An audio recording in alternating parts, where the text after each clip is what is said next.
ஆண்டவரும் மறுமை இரட்சகருமான இயேசு கிறிஸ்துவின் நாமத்தினாலே மறுபடியுமாக நம்முடைய சிஸ்டமேட்டிக் தியாலஜியினுடைய வேதாகம மானிடவியல் வகுப்புக்கு வாழ்த்தி வரவேற்கிறேன். இன்றைக்கும் நாம் வகுப்புக்குள்ளாக செல்வதற்கு முன்பாக எப்பொழுதுமே வாசிக்கிறதான 2 வேத வசனங்களை வாசித்து செய்திக்குள்ள நாம் போகிறோம். 1 தெசலோனிக்கேயர் 5ஆம் அதிகாரம் 21வது வசனம், எல்லாவற்றையும் சோதித்து பார்த்து நலமானதை பிடித்துக் கொள்ளுங்கள். இன்றைக்கும் நீங்கள் கேட்கிறதான அத்தனை சத்தியங்களையும் அலசி ஆராய்ந்து பார்த்து நலமானதை பிடித்துக் கொள்ளுங்கள். பரிசுத்த ஆவியானவர் உங்களுக்கு உதவி செய்வாராக. அடுத்து எரேமியாவின் தீர்க்கதரிசன புஸ்தகம் 6ஆம் அதிகாரம் 16வது வசனம், வழிகளிலே நின்று பூர்வ பாதைகள் எவை என்று கேட்டு விசாரித்து நல்ல வழி எங்கே என்று பார்த்து அதிலே நடவுங்கள். இந்த வேத வசனத்தை மனதில் வைத்துக் கொள்ளுங்கள். இன்றைக்கு கேட்கப் போகிறதான அத்தனை வகுப்பின் காரியங்களையும் அலசி ஆராய்ந்து பார்த்து அது பூர்வ பாதையில் தான் உங்களை நடத்துகிறதா என்பதை உறுதிப்படுத்தி அது சரியாக இருக்கும் பட்சத்திலே ஏற்றுக்கொள்ளுங்கள் என்று இயேசுவின் நாமத்தினாலே கேட்டுக்கொள்கிறேன். தொடர்ச்சியாக வேதாகம மானிடவியல் வகுப்பை நாம் பார்த்து வருகிறோம். போன முறை சில முக்கியமான காரியங்களை நாம் அலசி ஆராய்ந்து பார்த்தோம். இந்த ட்ரிபிள் கான்கியூபிஷன்ஸ் என்கிறதான தலைப்பிலே தொடர்ச்சியாக பல வகுப்புகளை நாம் பார்த்து வருகிறோம். ஏனென்றால் இது மானிடவியலிலே மிக முக்கியமான ஒரு விஷயமாக காரியமாக இருக்கிறது என்பதை நாம் அறிந்திருக்கிறோம். இந்த ட்ரிபிள் கான்கியூபிஷன்ஸ் என்கிறதான இந்த பாவ இயலை குறித்து நாம் பார்த்தோம். அதனோடு அதற்கான ரட்சிப்பு இயலையும் நாம் பார்த்தோம். ரட்சிப்பு இயல் என்று நாம் போன முறை பார்க்கும்போது யாஷா என்ற வார்த்தையை நாம் பார்த்தோம். யாஷா என்றால் என்ன அப்படின்றதுக்கான அந்த அர்த்தங்கள் எல்லாம் போன முறை பார்த்தோம். ரட்சிப்பு என்று சொல்லும்பொழுது யெஷுவாஹ் அப்படின்ற வார்த்தையை பார்த்தோம். விடுவித்தல், தப்பிக்க வைத்தல், காப்பாற்றுதல், லிபரேட், எஸ்கேப், சேவ் என்கிறதான விஷயத்தை பார்த்தோம். அதே போல ரட்சிப்பை தக்க வைத்துக்கொள்ள அபிஷேகம் தேவை, மாஷாக் தேவை என்பதை பார்த்தோம். அதே போல இந்த மாஷாக்கை தருகிறவர் யாருன்னா கிறிஸ்து, அவர் மாஷியாக் என்பதை நாம் பார்த்தோம். புதிய ஏற்பாட்டில் அற்புதமான தேவனுடைய நாமத்தை பார்த்தோம். கர்த்தராகிய இயேசு கிறிஸ்து, யெகோவா யெஷுவா ஹமஷியாக் என்பதை நாம் பார்த்தோம். இந்த வகுப்பு வரைக்கும் நிறைய விஷயங்களை நாம் பார்த்தோம். பாவையியல் அப்படின்னு உள்ள வந்துட்டோம்னு வச்சுக்கோங்களேன், அதுக்கு ரட்சிப்பியல் தேவை. அப்போ ஒரு பக்கம் பாவையியல், ஒரு பக்கம் ரட்சிப்பியல் அப்படின்னும் பொழுது இதற்கு காரணம் என்ன அப்படின்னு பார்த்தோம்னா ஒரு மரம் தான் காரணம். பாவையியலாக இருக்கட்டும், ரட்சிப்பியலாக இருக்கட்டும், அதற்கான மைய பொருளாக எது இருக்கிறது? மரம் தான் இருக்கிறது. எத்தனை பேருக்கு புரியுதா? அப்படியே மனதில் வைத்துக் கொள்ளுங்க. சரியா? பாவையியல் மரம், ரட்சிப்பியல் மரம் தான் இதில் மையப்படுத்தப்படுகிறது. அதனாலதான் புறஜாதி மார்க்கத்தில் இருக்கிறவங்க மரத்தின் கீழே போய் தொழுது கொள்வதை பார்க்கிறோம். மரம் முக்கியம் அல்ல, அந்த மரத்தை தொழுது கொள்ளக்கூடாது. ஆனால் அதுல நிறைய விஷயங்கள் இருக்கிறது. மரத்தை மையப்படுத்தி ரட்சிப்பின் திட்டமும் பாவையியலின் திட்டமும் இருக்கிறது என்பதை நாம் அறிந்திருக்கிறோம். ஆனால் அதுல மரம் முக்கியம் அல்ல, இந்த மரத்தை உண்டாக்கின தேவன் தான் முக்கியம். மரம் முக்கியம் அல்ல, மரத்தை உண்டாக்கிய தேவன் தான் முக்கியம். ரொம்ப கவனமா நீங்க கேட்கணும். அப்போ இந்த பாவையியலுக்கு காரணம் என்னன்னா, நன்மை தீமை அறியத்தக்க அந்த விருட்சம், நன்மை தீமை அறியத்தக்க அந்த மரம் தான் பாவையியலுக்கு காரணம். நமக்கு தெரியும். வீழ்ச்சியின் மரம் அப்படின்னு நம்ம சொல்லுவோம். இந்த மரத்தை என்ன சொல்லுவோம்னா வீழ்ச்சியின் மரம். மனுக்குலம் இந்த மரத்தின் கனியினாலே வீழ்ச்சி உற்றது. வீழ்ச்சியின் மரம், வீழ்த்தப்பட்டோம். பிசாசினுடைய தந்திரத்தால் மனுக்குலம் வீழ்த்தப்பட்டது. நமக்கான அத்தனை காரியங்களையும் அத்தனை ஆசீர்வாதங்களையும் நம்முடைய எதிர்காலத்தையும் சத்துருவானவன் திருடி கொண்டான். அவனுடையதாக்கி கொண்டான். அதிகாரங்களை, ஆளுகைகளை, துரைத்தனங்களை எல்லாம் அவன் எடுத்துக்கொண்டான். பூமி மீது இருக்கிற ஆளுகையை நம்மீதும் அவன் ஆளுகையை எடுத்துக்கொண்டான். கிறிஸ்துவானவர் நமக்காக வரவில்லை என்று சொன்னால் நம்முடைய நிலைமை ரொம்ப பரிதாபகரமாக இருந்தது. அப்ப இந்த தோல்வி மரம், பயம், அடிமைத்தனம், போராட்டம், விரக்தி, தோல்வி, ஏமாற்றம், வியாதி, தரித்திரம், சாபம், மரணப்பிடி, கசப்பு, சஞ்சலம் அப்படின்னு சொல்லிக்கிட்டே போலாம்.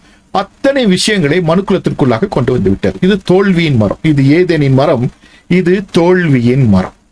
அப்ப இந்த தோல்வியின் மரம், இந்த ஏதேனின் மரம், நன்மை தீமை அறியத்தக்கதான அந்த விருட்சத்தின் மரம், அது வீழ்ச்சியின் மரம், பாவத்தின் மரம் அப்படின்னு நம்ம மனதில் வைத்துக் கொள்ள வேண்டும். எப்பொழுதுமே இந்த காரியங்களை மனதில் வைத்திருப்பது உங்களுடைய ஆவிக்குரிய வாழ்க்கைக்கு பிரயோஜனமாக இருக்கும். அடுத்தது ரட்சிப்பு இயல் அப்படின்னு வரும் பொழுது இங்கேயும் ஒரு மரம் இருக்கு. ரட்சிப்பு இயல், சொட்டீரியாலஜி அப்படின்னும் பொழுது ஒரு மரம் இருக்கு. அமர்ஷியாலஜி என்கிறதான பாவையியல்ல ஒரு மரம் இருக்கு, ரட்சிப்பு இயல்லையும் ஒரு மரம் இருக்கு. இந்த மரம் என்ன அப்படின்றத நான் சொல்லாமையே நீங்க சொல்லிடுவீங்க. இப்போ இந்த ரட்சிப்பு இயல்ல மரத்தினுடைய முக்கியத்துவம் என்ன என்பதை நம்ம பார்க்க போறோம். மீட்பின் மரம் அப்படின்னு சொல்லலாம். அந்த ரட்சிப்பு இயல்ல இந்த மரத்துக்கு பேர் என்ன சொல்லலாம்னா மீட்பின் மரம். மீட்பின் மரம் பொழுது இங்க உங்களுக்காக 3 முக்கியமான மரங்களை நான் உங்களுக்காக போட்டிருக்கேன்.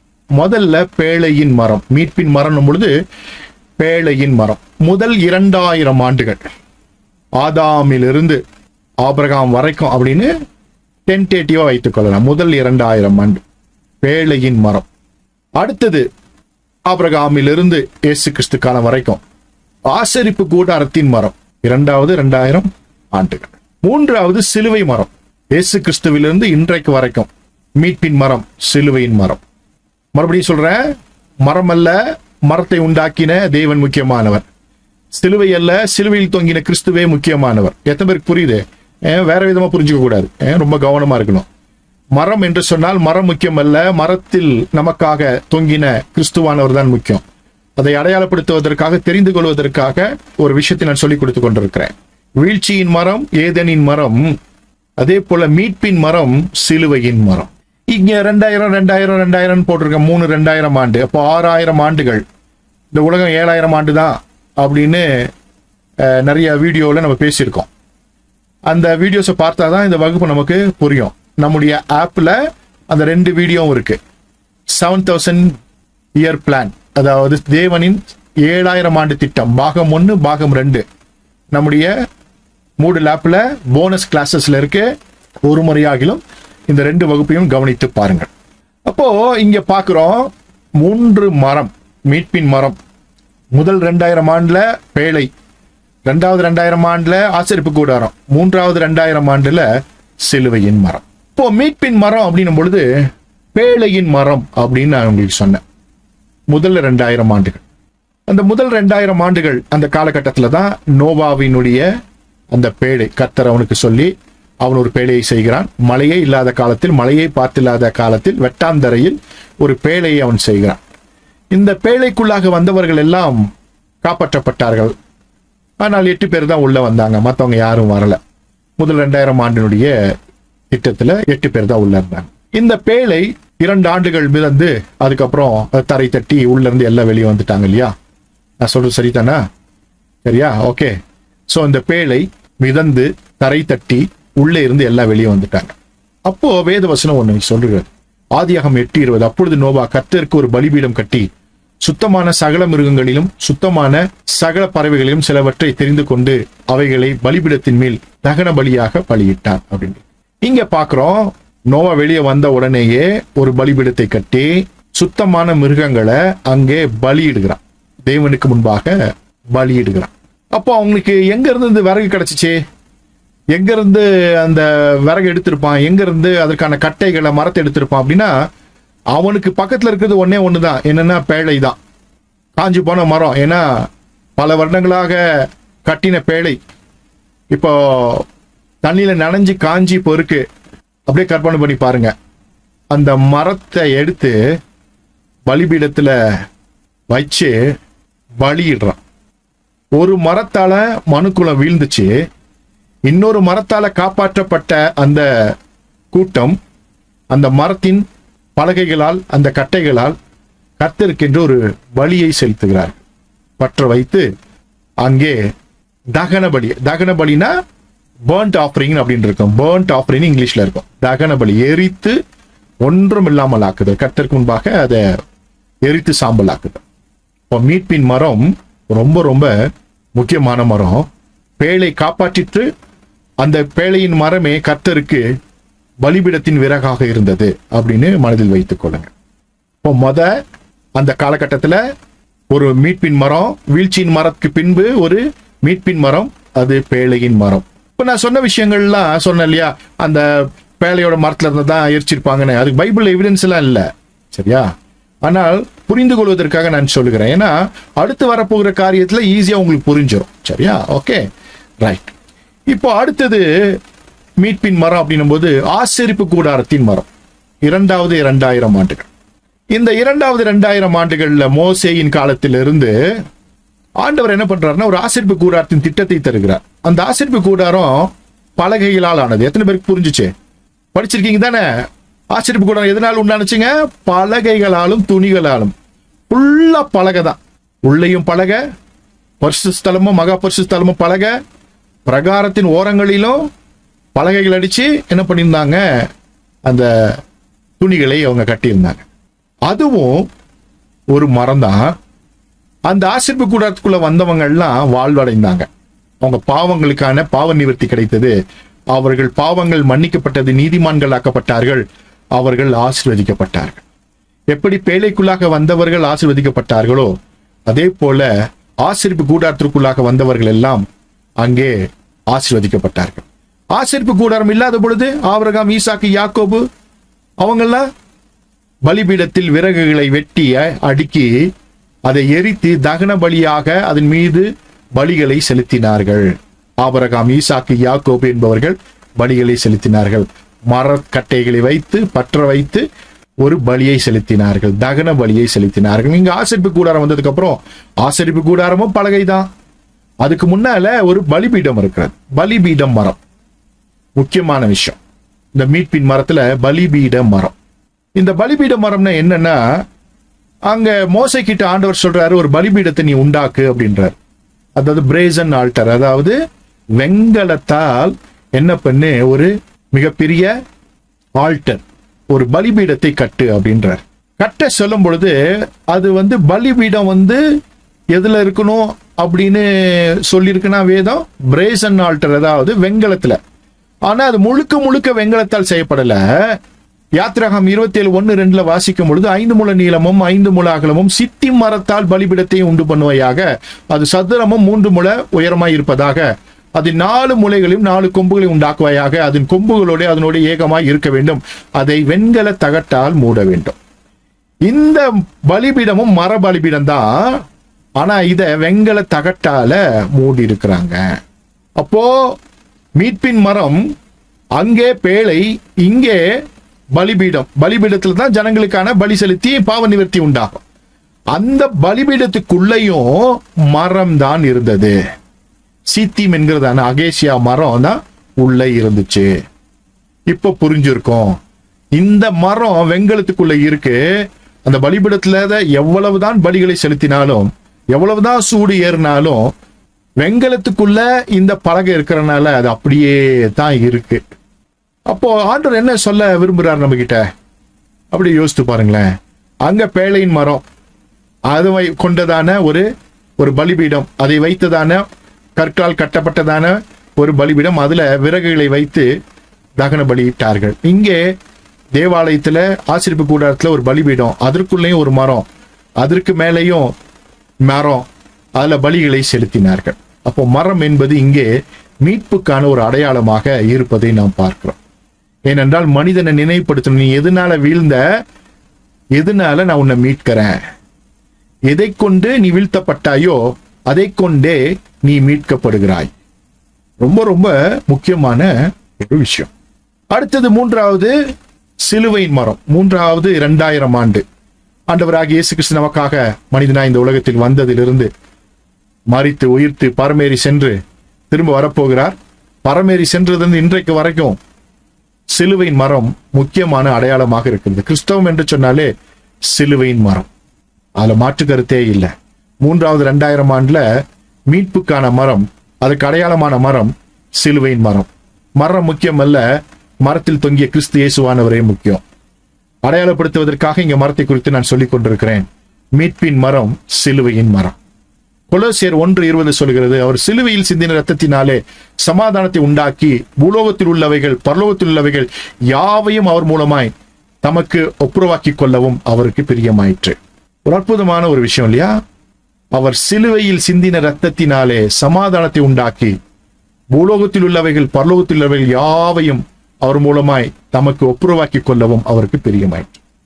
ஒரு ஒப்புரவாக்குதல், இந்த சிலுவை ஒரு ஒப்புரவாக்குதலை உண்டாக்கி இருக்கிறது. தேவ கோபத்திலிருந்து, பிரிவினையிலிருந்து நம்மை மீட்டு தேவனோடு ஒப்புரவாக்க வைத்திருக்கிறது, பிள்ளைகளாக மாற்றி இருக்கிறது. இப்போ இந்த மீட்பின் மரம் அப்படின்னு சொல்லும் பொழுது, இப்படி ஒரு மரத்துல ஆண்டவராகிய இயேசு கிறிஸ்து தொங்குவாரு அப்படின்னு ஆதியில இருந்தவங்களுக்கெல்லாம் தெரிஞ்சிச்சானா இல்ல. ஏன்னா அந்த சிலுவை என்பது ஆண்டவராகிய இயேசு கிறிஸ்து இந்த உலகத்துல வருவதற்கு குறைந்த காலகட்டத்துக்கு முன்பாகத்தான் இந்த சிலுவை மரண தண்டனை முறையே உலகத்திற்கு வழக்கத்திற்கு வந்தது. அது வரைக்கும் சிலுவை என்பது இல்லை. நல்ல கவனமா வைத்துக் கொள்ளணும். சிலுவை என்பது இல்லை, அப்படி ஒரு மரண தண்டனை முறையும் இல்லை.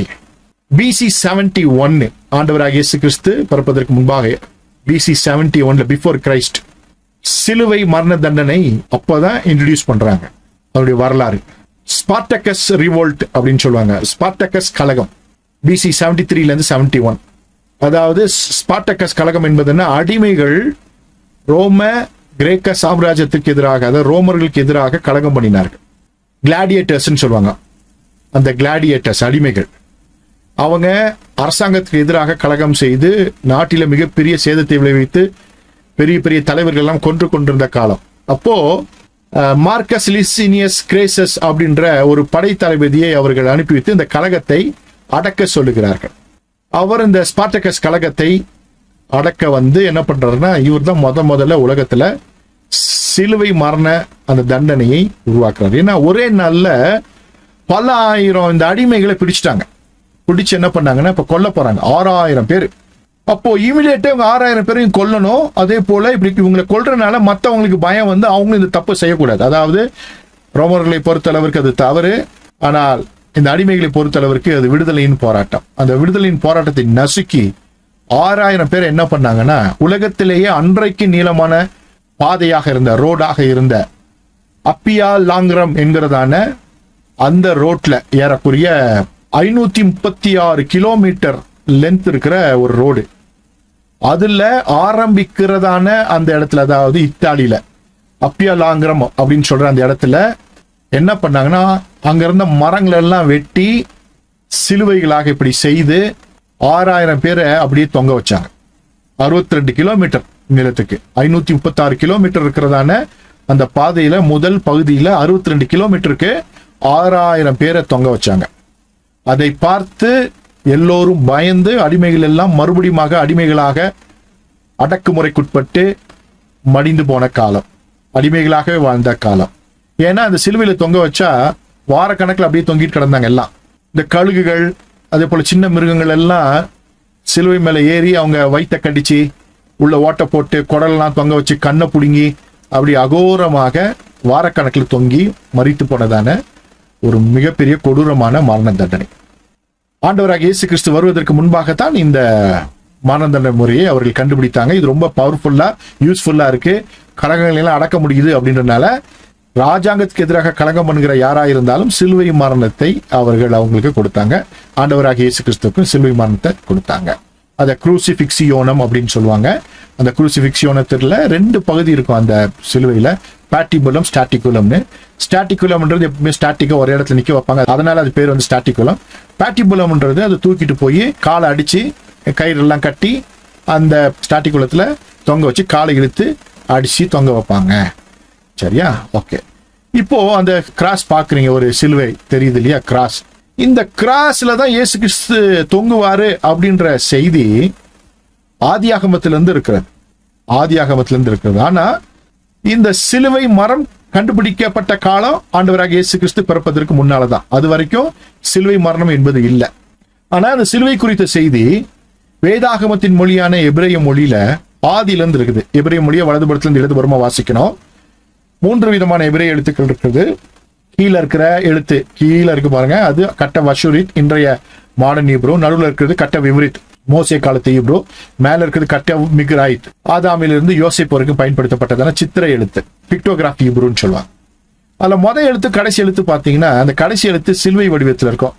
மேல இருக்க பிக்டோகிராஃப்லயும் கீழே இருக்கிற கட்ட இவ்ரித் என்ற எழுத்துலயும் கட்ட மிக்ராயித்திலையும் கடைசி எழுத்து சிலுவை வடிவத்தில் இருக்கும். இந்த கட்ட வஷூரித் என்கிற மாடர்ன் ஹீப்ரு இன்னைக்கு பயன்படுத்துற எழுத்துல அது வித்தியாசமா இருக்கும். ஆனா முதல் எழுத்து பாத்தீங்கன்னா ஏறக்குறைய ஒரே மாதிரி இருக்கும். முதல் எழுத்து அது ஆலஃப்னுவாங்க, கடைசி எழுத்து டவ்னு சொல்லுவாங்க. அந்த 2 எழுத்து மாத்திரம் உங்களுக்காக இங்க திரையில நான் போடுறேன். பிக்டோகிராஃப், பாலியோ, மாடர்ன் அப்படின்னு 3ல இந்த எழுத்துக்களை உங்களுக்காக போட்டிருக்கேன். ஆலஃப் டவ்னு சொல்லுவாங்க. ஆலஃப்னா முதல் எழுத்து அந்த மண்டை ஒரு மாதிரி இருக்குல்ல, அது. அடுத்த பக்கம் டவ்னா சிலுவை, ஆலஃப் டவ். இந்த வார்த்தை ஆதியாகமம் 1ஆம் அதிகாரம் 1ஆம் வசனத்துல பெரேஷித் பாரா ஏலோஹிம் எட் அப்படின்னு 4வது வார்த்தையாக அங்கேயே இருக்கும். மீட்பிற்காக, மீட்பின் திட்டத்திலே குமாரனாகிய இயேசு சிலுவையில் அறையப்பட வேண்டும் என்கிறதான செய்தி ஆதியாகமம் 1ஆம் அதிகாரம் 1ஆம் வசனத்திலேயே இருக்கிறது. 7000 ஆண்டு திட்டம் வீடியோவை பாருங்க, அதுல கொஞ்சம் செய்திகள்லாம் இருக்கும், தெரிந்து கொள்ளலாம். ஓகே. ஆலெஃப் டவ், தலைவர் சிலுவையிலே. ஆலெஃப்னா தலைவர், டவ்னா சிலுவை. இந்த 2 எழுத்து வார்த்தைக்கு என்ன அர்த்தம்னா தலைவர் சிலுவையிலே. ஆதியாகமம் 1ஆம் அதிகாரம் 1ஆம் வசனத்திலேயே இருக்கு. அப்போ தலைவர் சிலுவையிலே மரிக்க வேண்டும், நம்முடைய ஆண்டவர் சிலுவையிலே மரிக்க வேண்டும். அது மீட்பின் மரம், அது மீட்பின் திட்டத்தில் ஒன்றாக இருக்கிறது. இது ஒரு வெளிப்பாடு. வேதாகம் எழுதப்படும் பொழுது அதிலே அங்கே ஆக்கியோன்கள், அங்கே பரிசுத்த ஆவியானவரால் ஏவப்பட்டு அங்க 4வது வார்த்தையாக இந்த ஆலெப்டவ் என்கிற வார்த்தையை அவர்கள் எழுதி வைத்திருக்கிறார்கள். அற்புதமான ஒரு விஷயம். ஆலெப்டவ் அப்படின்னும் போது முதல் எழுத்து கடைசி எழுத்து ஆலெப்டவ். இதுதான் அல்பா ஒமேகா அப்படின்னு வெளிப்படுத்தும் விசேஷத்தை நம்ம சொல்றோம். ஹீப்ருல ஆலெப்டவ்னு சொல்றோம். அப்போ ஆலெப்டவ் அல்லது அல்பா ஒமேகான என்னன்னா தலைவர் சிலுவையிலே. இன்னொரு மீனிங் என்னன்னா உடன்படிக்கையின் வல்லமைன்னு அர்த்தம். அப்போ ரட்சிப்பின் திட்டத்துல சிலுவையின் மரம் மிக மிக பவர்ஃபுல்லானது. ஒட்டுமொத்த மனுக்குலத்திற்கான மீட்பின் திட்டம், ரட்சிப்பின் திட்டம் கிறிஸ்துவானவர் மூலமாக மாத்திரமே. அவர் சிலுவையிலே அறையப்பட வேண்டும். அவர் அறையப்படுவதனாலே உண்டாகிறதான மீட்பு அது சர்வ லோகத்திற்கும் சர்வ மனிதர்களுக்கும் போதுமானது என்பதை நாம் தெரிந்து கொள்கிறோம். இதோ உலகத்தின் பாவத்தை சுமந்து தீர்க்கிற ஆட்டுக்குட்டி. அந்தந்த காலகட்டங்களில தங்களுக்கான ஒரு பலியை செலுத்தினார்கள். ஒரு மனிதன் தவறு செய்தால் தான் செய்த தவறுக்காக அவன் பலி செலுத்தினான். இங்கே ஒட்டுமொத்த மனுக்குலத்திற்கான ஒரு பலி. அப்போ அந்த சிலுவை மரணம் என்பது ஒரு முக்கியமான விஷயம். ரட்சிப்பின் திட்டத்தில் சிலுவை மரம் மிக மிக முக்கியமானது என்பதை நாம் தெரிந்து கொள்கிறோம். இப்போ இன்னொரு விஷயத்தை சொல்லிட்டு உள்ள போனா உங்களுக்கு யூஸ்ஃபுல்லா இருக்கும். இப்ப முன்னால பார்த்தோம், பேழை தூரத்துல தெரிஞ்சிச்சு. யாரெல்லாம் உள்ள போனாங்களோ காப்பாற்றப்பட்டாங்க. எல்லாருமே போவதற்கான வாய்ப்பு இருந்துச்சு. ஆனா 8 பேர் மாத்திரம் போனாங்க. அதே போல ஆசீர்வாத கூடம் ஏதோ ஒரு இடத்துல தூரத்துல கட்டப்பட்டிருந்துச்சு. அதை நெருங்கி சென்றவர்கள் எல்லாம் பாவ நிவர்த்தி அடைந்து அவர்கள் பாவங்கள் மன்னிக்கப்பட்டு நீதிமான்களாக்கப்பட்டு ஆசீர்வதிக்கப்பட்டார்கள். அதே போல சிலுவை எங்கோ தூரத்தில் இருக்கிறது. சுவிசேஷத்தின் நிமித்தமாக ஒருவன் பக்கத்தில் வரும் பொழுது அவன் ரட்சிக்கப்பட்டு அவன் தேவனுடையவனாக மாறி, அவன் தேவபுத்திரனாக மாறி நித்திய ஜீவனை பெற்றுக் கொள்கிறான். இந்த உலகத்திலேயும் ஆசீர்வாதத்தை பெற்றுக் கொள்கிறான். இப்போ தூரத்துல பேலை, தூரத்துல ஆசீர்வாத கூடாரம், தூரத்துல மரம். நாம இன்னைக்கு பக்கத்துல இருக்கிறோம். ஏனென்றால் நாம் அவரை நெருங்கி சேர்ந்தோம். அவர் நம்மை ஏற்றுக்கொண்டார். குமாரர்களும் குமார்த்தியிலுமாக நம்மை மாற்றி இருக்கிறார். இப்போ தூரத்துல இருந்து பார்த்த என்ன தெரியணும்? மரம் தெரியணும். அங்க பேழையின் மரம் முதல் 2000 ஆண்டுல, அங்க ஆசீர்வாத கூடாரத்தின் மரம் அது 2000 ஆண்டுல, 2000 ஆண்டுல சிலுவையின் மரம். அப்போ மரம் ஒரு முக்கியமானதாக இங்கே பார்க்கப்படுகிறது. வீழ்கைக்கும் மரம் காரணம், மீட்புக்கும் மரம் காரணமாக இங்கே இருக்கிறது. இப்போ ரிலிஜன் அப்படின்னு எடுத்துக்கிட்டோம்னா, சமயம் அப்படின்னு நம்ம கிறிஸ்தவ சமயத்தில் இருக்கிறோம், ஒரு ரிலிஜனுக்குள்ள இருக்கிறோம். இப்போ ரிலிஜன் அப்படின்ற வார்த்தைக்கு எபிரேய மொழியில டத் அப்படின்னு அர்த்தம். டத் மேல உங்களுக்கு போட்டிருக்கேன் பாருங்க. இந்த மேல இருக்க அந்த விஷயத்தை அப்படி பார்த்தீங்கன்னா உங்களுக்கு புரிஞ்சிடும். ஸோ உங்களுக்காக லேசர் லைட்ல காமிக்கிறேன். இங்க இருக்கிற இந்த விஷயம் டத். ஓகே, இந்த டத் அப்படின்னு படிப்பாங்க. டாத் அப்படின்னா ரிலீஜன்.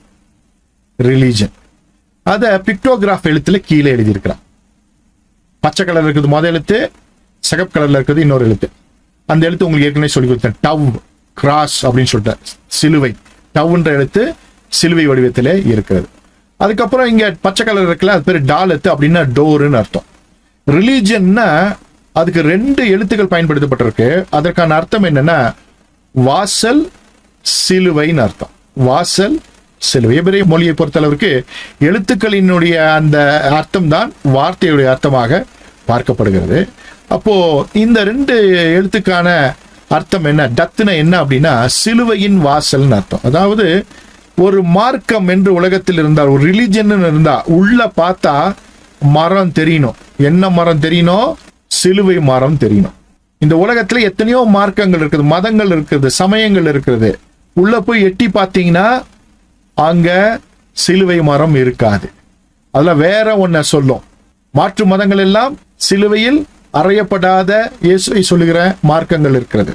இயேசுவை அவமதிக்கிற மார்க்கங்கள் இருக்கிறது. ஆனால் நானும் நீங்களும் இன்றைக்கு திருச்சபை அங்கத்தினராக இருக்கிறோம்.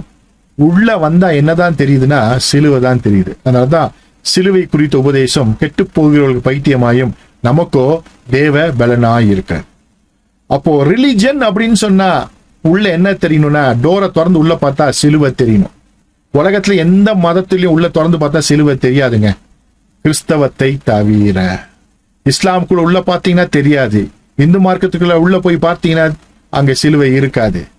புத்த மதத்துக்குள்ள உள்ள போய் பார்த்தீங்கன்னா இருக்காது. ஏத்திஸ்ட் அது ஒரு மதம் தான். ஏத்திஸ்ட்ங்கிறதும் நாத்திகர் என்பது ஒரு மதம் தான். அதுக்குள்ள பார்த்தீங்கன்னா சிலுவை இருக்காது. ஆனால் கிறிஸ்தவத்திற்குள்ளாக மாத்திரம் உள்ள வந்தா சிலுவை மரம் இருக்கும். ஏற்கனவே சொன்ன மரம் மீட்புக்கான அடையாளமாக அடையாளப்படுத்தப்பட்டிருக்கிறது. எந்த மரத்தால் வீழ்ந்தானோ அதே போல ஒரு மரத்தால் மனிதனுக்கான மீட்பின் திட்டத்தை கர்த்தர் வைத்திருக்கிறார். அப்போ இந்த மரம் மீட்பின் மரம். அப்போ ஒரு ரிலிஜனுக்குள்ள போன, ஒரு சமயத்துக்குள்ள போன, அது சிலுவையை காமிச்சிச்சுன்னா, சிலுவையில் தொங்கின இயேசுவை காண்பித்தால் அது சரியான மார்க்கம், அது நித்திய ஜீவனுக்கு ஏதுவான மார்க்கம்.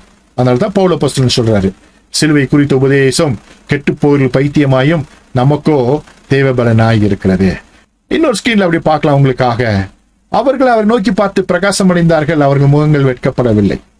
ஒட்டுமொத்த ஜனங்களும் வரலாற்றில் அவர்கள் எதை நோக்கி பார்த்தார்களோ அதனால ரட்சிக்கப்பட்டார்களா, ரட்சிக்கப்படலையா அப்படின்னு பார்த்தா எத்தனையோ காரியங்கள் நோக்கி பார்த்திருக்கலாம், அதனால அவங்க வாழ்க்கை கிடைக்கல. ஆனா முதல் 2000 ஆண்டுல இந்த பேழையை நோக்கி பார்த்தாங்க, பேழையின் மரத்தை நோக்கி பார்த்தவர்கள் உள்ளே வந்து காப்பாற்றப்பட்டார்கள். எத்தனையோ பார்த்திருப்பாங்க, ஆனா உள்ளே வந்தவங்க 8 பேர் தான். அடுத்தது அதே போல ஆசரிப்பு கூடாரம் வெட்ட வெளியில அங்கே தேவ திட்டமாக நேர்த்தியாக அது வடிவமைக்கப்பட்டு அங்கே இருந்தது. தூரத்துல எத்தனையோ பேர் பார்த்திருப்பாங்க, உள்ளே வந்தவர்கள் காப்பாற்றப்பட்டார்கள். இன்றைக்கு வரைக்கும் அவர்கள் ஆசீர்வாதமாக இருக்கிறார்கள். அடுத்தது இங்கே சிலுவை மரம். ஒவ்வொரு திருச்சபையிலும் வெளியிலோ உள்ளேயோ எங்கேயோ ஒரு சிலுவையின் அடையாளம் இருக்கும். இந்த சிலுவையின் அடையாளத்தை பார்த்து உள்ளே வருகிறவர்கள் காப்பாற்றப்படுகிறார்கள், ஆசீர்வதிக்கப்படுகிறார்கள், நித்திய ஜீவனை பெற்றுக் கொள்கிறார்கள். இன்றைக்கு இந்த சிலுவைக்கு எதிரான உபதேசங்கள் கிறிஸ்தவத்திற்குள்ளாக வந்திருக்கிறது.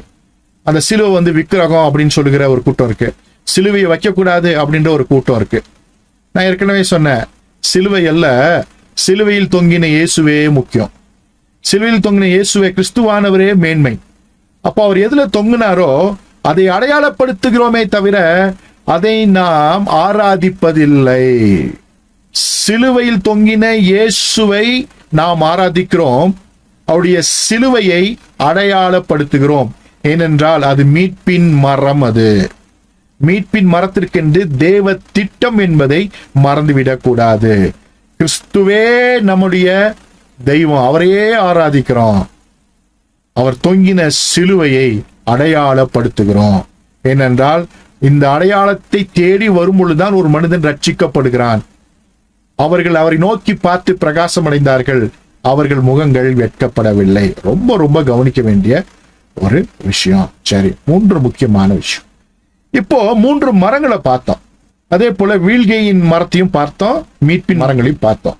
இதுல முக்கியமான விஷயம் என்னன்னா, இப்போ இனிமேல் பார்க்க போறதுதான் ரொம்ப முக்கியமான விஷயம். இது வரைக்கும் இந்த செயல் திட்டத்தை பார்த்தோம்.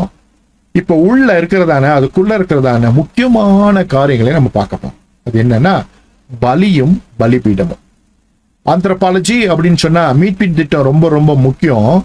மனுக்குலத்திற்கான மீட்பின் திட்டம் ரொம்ப ரொம்ப முக்கியம். இங்கே பலியும் பலிபீடமும் அவசியமாயிருக்க. ஆதாமிலிருந்து இயேசு கிறிஸ்து வரைக்கும் பலி செலுத்துதல் என்பது ஒரு முக்கியமான காரியமா இருக்கு. ரத்தம் சிந்துதல் இல்லாமல் மன்னிப்பு உண்டாகாது அப்படின்னு எபிரேயர் 9:22 வாசிக்கிறோம்ல. அப்போ ஒரு மனிதன் தவறு செய்தால் தேவனுக்கும் அவனுக்கு பிரிவினை உண்டாக்கும் பொழுது அதை சரி செய்வதற்காக இடையிலே அவனுக்காக ஒன்று பலியாகி ஒரு இணைப்பை உண்டாக்குகிறது. அங்கே ஒரு பலிபீடம் இருக்க வேண்டும், அங்கே பலி பொருள் இருக்க வேண்டும். ஏதெனிலே அவன் இழந்து போன அந்த இணைப்பை, தேவ இணைப்பை திரும்ப பெற வேண்டும் என்றால் பலி அவசியமாக இருக்கிறது. இழந்து போன தேவ இணைப்பை பெற பலி, ரத்தம் அவசியம். நியாயப்பிரமாணத்தின்படி கொஞ்சம் குறை எல்லாம் ரத்தத்தினாலே சுத்திகரிக்கப்படும், ரத்தம் சிந்ததில்லாமல் பாவ மன்னிப்பு உண்டாகாது. எபிரேயர் 9:22 வாசிக்கும் போது நியாயப்பிரமாணத்தின்படி கொஞ்சம் குறை எல்லாம் ரத்தத்தினாலே சுத்திகரிக்கப்படும், ரத்தம் சிந்ததில் இல்லாமல் பாவ மன்னிப்பு உண்டாகாது. லேவியராகமம் 17:11 மாம்சத்தின் உயிர் ரத்தத்தில் இருக்கிறது, நான் அதை உங்களுக்கு பலிபீடத்தின் மேல் உங்கள் ஆத்மாக்களுக்காக பாவ நிவர்த்தி செய்யும்படிக்கு கட்டளையிட்டேன், ஆத்மாவிற்காக பாவ நிவர்த்தி செய்வது ரத்தமே. மத்தேயு 26:28 இது பாவ மன்னிப்பு உண்டாகும்படி அநேகருக்காக சிந்தப்படுகிற புது உடன்படிக்கக்கூடிய என்னுடைய ரத்தமா இருக்கிறது. 3 வசனங்களை நினைவு வைத்துக் கொள்ளுங்க. எபிரேயர் 9:12, லேவியராகமம் 17:11, மத்தேயு 26:28. இப்போ தேவ தொடர்பை பெற்றுக்கொள்வதற்கு, ரீஸ்டோர் ஆகுவதற்கு, நித்திய ஜீவனை பெற்றுக்கொள்வதற்கு நமக்கு பலி அவசியமாய் இருக்கிறது. பழைய ஏற்பாட்டிலே அவர்கள் மிருக ஜீவன்களை பலி செலுத்தினார்கள். புதிய ஏற்பாட்டில் கிறிஸ்துவானவரே நமக்காக பலியாகி பலியை நிறுத்தி அவரை விசுவாசிப்பதினாலே நித்திய ஜீவனை பெற்றுக்கொள்வதற்கும் விடுதலையாவதற்கும் ஆசீர்வாதங்களை பெற்றுக்கொள்வதற்கும் வழியை கிறிஸ்துவானவர் நமக்கு உண்டு பண்ணி வைத்திருக்கிறார். அப்போ இழந்து போன தேவ இணைப்பை பெற்றுக்கொள்வதற்கு பலி அவசியம். அதே போல ஒரு மனிதனை நீதிமானாக்குவதும் இதுதான் பலிதான். எபிரேயர் 11:4 விசுவாசத்தினாலே ஆபேல் காயினுடைய பலியிலும் மேன்மையான பலியை தேவனுக்கு செலுத்தினான், அதனாலே அவன் நீதிமான் என்று சாட்சி பெற்றான். அவனுடைய காணிக்கைகளை குறித்து தேவனே சாட்சி கொடுத்தார், அவன் மரித்தும் இன்னும் பேசுகிறான். இந்த பலி செலுத்துவதனாலே நீதிமானாக முடியும் என்று வேதவசனம் சொல்கிறது. அதற்கு உதாரணமாக ஆபேலை குறித்து இங்கே எபிரேயருக்கு எழுதின நிருபத்தின் ஆக்கியோன் எழுதி வைத்திருப்பதை நாம் பார்க்கிறோம். அப்போ தேவ இணைப்பை பெறுவதற்கு பலி அவசியம், ஒருவன் நீதிமானாய் மாறுவதற்கு பலி அவசியம். ஏற்கனவே சொன்ன மரமாக லேவியராகம் 17:11 வாசிக்கிறோம், ஆத்மாவிற்காக பாவ நிவர்த்தி செய்வது இரத்தமே. இப்போ 2 முக்கியமான விஷயத்தை பார்த்தோம். தேவ இணைப்பு, நீதிமானாக்குதல். இந்த 2 காரியங்கள் இந்த பலி மூலியமாக ஒரு மனிதனுக்கு கிடைக்கக்கூடிய லாக்கியங்களாக இருக்கிறது. சாக்ரிஃபைஸ், பலி, ஒப்புரவாக்குதல், நீதிமானாக்குதல். நல்ல கவனமா கேட்கணும். ஒப்புரவாக்குதல், நீதிமானாக்குதல், இது 2 ரொம்ப ரொம்ப முக்கியம். ஒப்புரவாக்குதல்னா என்னது? மன்னிப்பு. மன்னிப்பு வந்தா தானே ஒப்புரவாகுதல் உண்டாகும் இல்லையா? எபேசியர் 5:2 கிறிஸ்து நமக்காக தம்மை தேவனுக்கு சுகந்த வாசனையாகவும் காணிக்கையாகவும் பலியாகவும் ஒப்பு கொடுத்து நம்மில் அன்பு கூர்ந்தது போல நீங்களும் அன்பில் நடந்து கொள்ளுங்கள். அற்புதமான விஷயம். ஒரு ஒப்புரவாக்குதல். நம்ம மேல அன்பே செலுத்த அவசியமே இல்லை. கிறிஸ்துவானவர் மூலமாக, அவருடைய பலி மூலமாக நாம் அவருடைய அன்பிற்கு பாத்திரவான்களாக மாறி இருக்கிறோம். அப்போ ஒப்புரவாக்குதல், நீதிமானாக்குதல். அப்போ வீழ்ச்சியின் மரத்தினால் உண்டானதான அந்த விளைவை இந்த பலி சரி செய்கிறது. இந்த மரம், சிலுவையின் மரம், பேழையின் மரம், ஆசரிப்பு கூடாரத்தின் மரம், பலிபீடத்தின் மரம் சரி செய்கிறது. இந்த 2 விஷயங்களை நம்ம கவனிக்க வேண்டியதா இருக்கு. ஒப்புரவாக்குதல், நீதிமானாக்குதல். அதற்கு 2 முக்கியமான வார்த்தைகள் எபிரேய மொழியிலே பயன்படுத்தப்பட்டிருக்கு. ஆலாஹ், செவாக் அப்படின்னு 2 வார்த்தை பயன்படுத்தப்பட்டிருக்கு. இந்த ஆலாஹ் என்ற வார்த்தை 290 முறை வேதாகமத்தில் இருக்கு. 290 டைம்ஸ் இருக்கு. அதே போல ஷவாக் அப்படின்ற வார்த்தை 134 முறை இருக்கு. பலி அப்படின்னு தமிழ்ல என்ன பண்ணிட்டாங்க? மொழிபெயர்த்துட்டாங்க. இதை அதுக்கு என்ன வார்த்தைன்றது அவங்க என்ன பண்ணல, பெருசா அவங்க கருத்தில் கொள்ளல. பரவாயில்ல, இப்படிப்பட்ட வேதாகம் கிடைத்தது நமக்கு மிகப்பெரிய ஆசீர்வாதம். மூலமொழி தெரிந்து கொள்ளும் பொழுது அதுக்கான சரியான பதங்களை தெரிந்து கொள்வதற்கு நமக்கு ஒரு வாய்ப்பை நாம் பெறுகிறோம். எனவே வேதாகம மொழிகளை கற்றுக்கொள்வது நல்லது. வேத ஆராய்ச்சிக்காக, மற்றொன்றுக்காக அல்ல, வேத ஆராய்ச்சிக்காக அல்ல. ஆலா, ஷெவாக் அப்படின்னு 2 வார்த்தை பலிக்கு பயன்படுத்தப்பட்டிருக்கு. இப்போ இந்த ஆலாஹ் அப்படின்னு சொன்னா இதுக்கு நிறைய மீனிங் இருக்கு. நம்ம என்ன பண்ண போறோம்? 2 வசனத்தை பார்த்து இதற்கான மீனிங்கை நம்ம பார்க்க போறோம். ஒன்னு என்னன்னா, இந்த ஆலாஹ் அப்படின்னு சொன்ன இல்லையா, அது ஆதியாகமம் 22:2 இருக்கு. அப்பொழுது அவர், உன் புத்திரனும் உன் ஏகசுதனும் உன் நேசகுமாரனுமாகிய ஈசாக்கை நீ இப்பொழுது அழைத்துக் கொண்டு மோரியா தேசத்துக்கு போய் அங்கே நான் உனக்கு காண்பிக்கும் மலைகளில் ஒன்றின் மேல் அவனை தகன பலியாக பலியிடு. தகன பலியாக, எரிச்சு சாம்பலாக்கிரு அப்படின்னு என்ன பண்றாரு ஆண்டவர் சொல்றாரு. எரிச்சு சாம்பலாக்கிரு. சகப் கடல போட்டிருக்கேன். ஒரு இடத்துல அல்லே, இன்னொன்னுல ஓலா அப்படின்னு இருக்கும் படிக்கும் பொழுது. ஆனா ஆலான்ற ரூட் வேர்டு அதுல இருக்கு. அப்போ ஏகசூதன் என்று பாராம அவனை என்ன பண்ணு, நீ போய் தகித்து போட்டுரு, அவனை எரிச்சு சாம்பலாக்கிருன்னு ஆண்டவர் சொல்றாரு. ஏன் அப்படின்றத பின்னால பார்க்க போறோம். இல்லைன்னா அதை மீட்டுக் கொள்ள வேண்டும். இந்த விஷயத்துல இங்க ஆபிரகாமுக்கு தன்னுடைய மகனை மீட்டுக் கொள்வதற்கான ஒரு பலி பொருள் கிடைத்தது, ஒரு ஆடு கிடைத்தது. அதனால தன்னுடைய மகனை அவன் மீட்டுக் கொண்டான். அது என்னன்னு நம்ம பின்னால பார்க்க போறோம். அது முக்கியமான ஒரு விஷயம். ஆதியாகமம் 46:1 இஸ்ரவேல் தனக்கு உண்டான யாவையும் சேர்த்து கொண்டு புறப்பட்டு பெயர்செபா போய் தன் தகப்பனாகிய ஈசாக்குடைய தேவனுக்கு பலியிட்டான். இந்த இடத்துல இந்த செவாக் அப்படின்ற வார்த்தை பயன்படுத்தப்பட்டிருக்கு ஆதியாகமம் 46:1. இது என்ன அப்படின்னா, யாக்கோபு தன்னுடைய மாமன் வீட்டிலிருந்து திரும்ப வருகிறான். 2 பரிவாரங்களோடு, மனைவி பிள்ளைகளோடு வருகிறான். வரும் பொழுது அவனுடைய மனைவி என்ன பண்றான்னா, தகப்பனுடைய சுரூபங்களை எல்லாம், அந்நிய தெய்வங்களை எல்லாம் எடுத்துக்கொண்டு வந்து விடுகிறான். அவன் துரத்திட்டு வரான், கண்டுபிடிக்கிறாங்க. அப்புறம் பார்த்தா அந்த விஷயங்கள் எல்லாம் திரும்ப எடுத்து சுத்திகரிச்சு அதெல்லாம் புதைச்சி போட்டுட்டு இங்க உள்ளே வந்து தேவனுக்குன்னு ஒரு பலியை அவன் செலுத்துகிறான். அப்படின்னா தன்னை நீதிமான் ஆக்குவதற்கான, தன் குடும்பத்தாரை நீதிமான் ஆக்குவதற்கான ஒரு பலி. அதுதான் ஷெவாஹ்.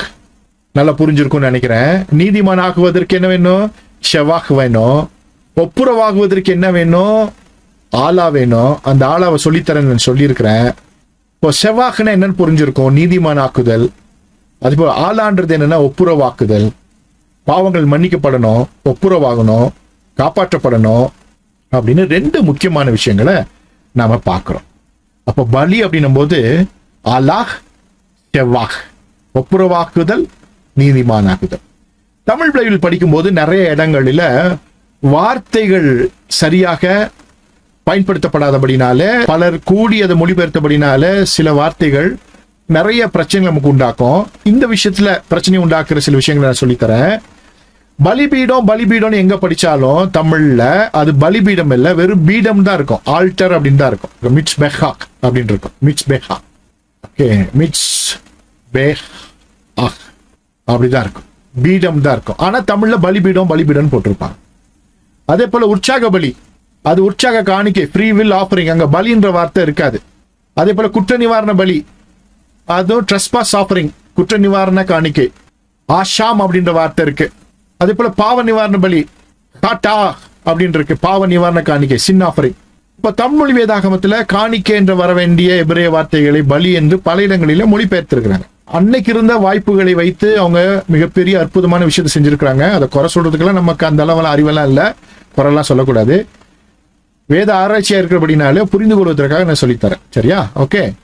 சோ இந்த பலி அப்படின்ற வார்த்தையே தமிழ்ல நிறைய இடத்துல அவங்க அந்த காலத்துக்கு ஏற்றவாறு மொழிபெயர்த்தபடினாலே சில முக்கியமான விஷயங்களை நம்மால் புரிந்து கொள்ள முடிவதில்லை. அதனால்தான் மூலமொழிக்கு போகும் பொழுது நிறைய விஷயங்களை நம்ம தெரிந்து கொள்கிறோம். சரியா? அப்போ உற்சாக பலி நெடாவா, குற்ற நிவாரண பலி ஆஷா, பாவ நிவாரண பலி கடா அப்படின்னு. ஆனா தமிழ்ல அப்படி போட்டாங்க. இங்கிலீஷ்ல free will offering, trespass offering, sin offering. இப்போ இங்கிலீஷ்ல மட்டும் கரெக்டா இருக்கான்னு கேட்டீங்கன்னா அங்கேயும் பிரச்சனை. அங்க மட்டும் கரெக்டா இருக்குன்னு நினைச்சிடாதீங்க, இங்கிலீஷ்லயும் இதே பிரச்சனை இருக்கு. சரியா? அதை நீங்க மூலமொழியில படிச்சுக்கிட்டு தெரிஞ்சுக்கிறது தான் நல்லது. கர்த்தர் உங்களுக்கு உதவி செய்வாராக. ஆலா, ஷெவாஹ், ஒப்புரவாக்குதல், நீதிமானாக்குதல். இதுல இந்த ஓலான்றது, அதாவது ஆலான்ற வார்த்தையை நம்ம பார்க்க போறோம். அதுதான் நம்ம பார்க்க வேண்டிய ஒரு விஷயமா இருக்கு. ஆலா, அது முக்கியமான விஷயம். 2வது நீதிமாக்குதல் பார்த்துட்டோம்.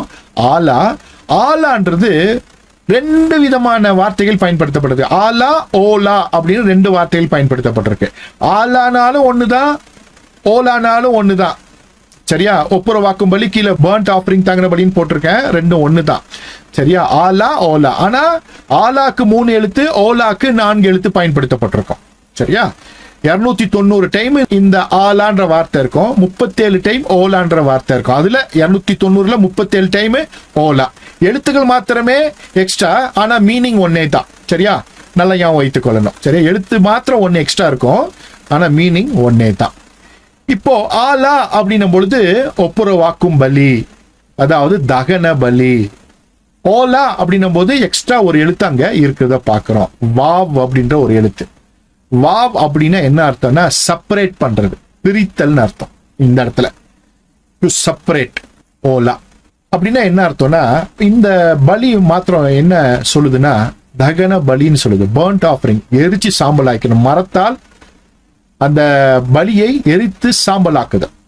புரிஞ்சுக்கிறதுக்காக அடுத்த ஸ்கிரீன்ல ஒரு வாசகம் போடுறேன், உங்களுக்காக வாசிக்கிறேன், புரிந்து கொள்ளுங்க. இந்த தகன பலின்றது முடிச்சு கட்டுறது. சரியா? ஒன்னும் இல்லாம பண்றது. அதுதான். அப்படின்னா ஒருவன் மரித்து விட்டால் அவன் செய்த குற்றங்களுக்காக அவனை தண்டிக்க முடியாது. இனி சட்டங்கள், எதிரான ஆணைகள் எதுவும் அவனை பாதிக்காது. எல்லாம் அவன் மரணத்தோடு முடிந்து விடுகிறது. இப்ப தகன பலி என்பது என்னன்னா தகித்து போடுதல். அப்படியே எல்லாத்தையும் என்ன பண்ணணும்? எரிச்சு சாம்பலாக்கி. இப்ப அப்படியே வேதத்துக்குள்ள வருவோம். மனிதன் பாவம் செய்து அவன் பாவியாகிவிட்டான். பிசாசானவன் இப்பொழுது அவனை ஆளுகை செய்கிறான். இப்போ இவன் ரட்சிப்பு அடைந்து இயேசுவை ஏற்றுக்கொண்டா அதனால என்ன நடக்கும் அப்படின்னா, பிசாசானவன் திரும்ப என்ன பண்ணதான் போறான்? கிளைம் பண்ணதான் போறான். ஏன்னா உயிரோடு இருக்கிற வரைக்கும் அவனை கிளைம் பண்ணதான் போறான். இப்போ என்ன நடந்தா கிளைம் பண்ண முடியாது? என்ன நடந்தா அவனை தொடர்ந்து அவனை ஒரு மனிதனை பிடிக்க முடியாது, அவனை ஆளுகை செய்ய முடியாது அப்படின்றத நம்ம பார்க்க போறோம். அதுக்கு முன்னால இந்த வாசகத்தை வாசித்த உங்களுக்காக நடைமுறை ஒன்று நான் சொல்லுகிறேன். ஒரு மனுஷன் ஒரு குற்றவாளி இருக்கிறான், அவன் மேல நிறைய குற்றங்கள் சாட்டப்பட்டிருக்கிறது, பணத்தையோ அல்லது எதையோ கையாடல் பண்ணியிருக்கிறான். அவன் மேல கேஸ் நடந்துகிட்டே இருக்கு. அவனுக்கு ஒரு நியாய தீர்ப்பு நாள் வரப்போகிறது. அந்த கேஸ் நடந்து கொண்டிருக்கும் பொழுது அந்த மனிதன் மரித்து போய் விட்டானா அந்த கேஸை க்ளோஸ் பண்ணிடுவாங்க. அந்த கேஸ் என்ன பண்ணிடுவாங்க? க்ளோஸ் பண்ணிடுவாங்க. எத்தனை பேருக்கு புரியுது? அவ்வளவுதான். இனிமேல் அந்த கேஸை நடத்த முடியாது. ஒரு மனுஷன் உயிரோடு இருந்தவன் மாத்திரம்தான் அவன் மேல அவனுக்கு எதிரான குற்றங்களுக்கு எதிராக நடவடிக்கைகள் எடுக்க முடியும். செத்து போயிட்டானா அவன் மேல எந்த சட்டத்தை போட்டிருந்தாலும் அந்த சட்டம் அவன் மீது செயல்படாது. எந்த ஆணைகள் அவனுக்கு எதிராக பிறப்பிக்கப்பட்டிருந்தாலும் அந்த ஆணைகளால் அவனை ஒன்றும் செய்ய முடியாது. ஏனென்றால் அவன் மரித்து போய்விட்டான். அவனுக்கு மரண சான்றிதழ் கொடுத்துட்டாங்க. டெத் சர்டிபிகேட் வாங்கினதுக்கு அப்புறம் மெடிக்கலா அவன் செத்து போயிட்டாருன்னு டிக்ளேர் பண்ணிட்டாங்க. அதே போல அவரை போய் கிரிமட்டோரியத்துல போய் எரிச்சு சாம்பல் ஆக்கிட்டாங்க. அப்படின்னும் பொழுது டெத் சர்டிபிகேட் கையில வந்துருச்சு. இனிமேல திடீர்னு ஒரு உயிரோட வந்தா அந்த மனிதனை யாரும் உயிரோடு வந்ததாக சொல்ல மாட்டார்கள். அவர் ஒருவேளை இவர்கள் எரித்து சாம்பலாக்கின மரண சான்றிதழை கொடுத்து அந்த இறந்து போன அந்த மனிதனாக ஒருவேளை பேசினாலும், அந்த மனிதனை போல நடந்தாலும், பேசினாலும், சிந்தித்தாலும், தன் உறவுகளை எல்லாம் அவர் சுட்டி காட்டினாலும் அவர் மரித்து போன லிஸ்ட்ல தான் இருப்பாரு, உயிரோடு இருக்க லிஸ்ட்ல கிடையாது. அப்படி ஒரு வேளை வந்தா அவருக்கு புதிய ஐடென்டிட்டி தான் கொடுப்பாங்க. புது பேரு, புதிய ஆதாரு, புதுசு தான் கொடுப்பாங்க. பழச எதுவும் கொடுக்க முடியாது. ஏன்னா அவர் செத்து போயிட்டாரு, டாக்டர் சர்டிபிகேட் கொடுத்தாச்சு, அவர் எரிச்சதுக்கான சான்றிதழும் கொடுத்தாச்சு. இனிமேல உயிரோட வந்தா அவர் மேல இந்த சட்டமோ அல்லது அந்த குற்றங்களோ சுமத்தப்பட முடியாது. அவைகள் அவர் மீது செயல்படாது.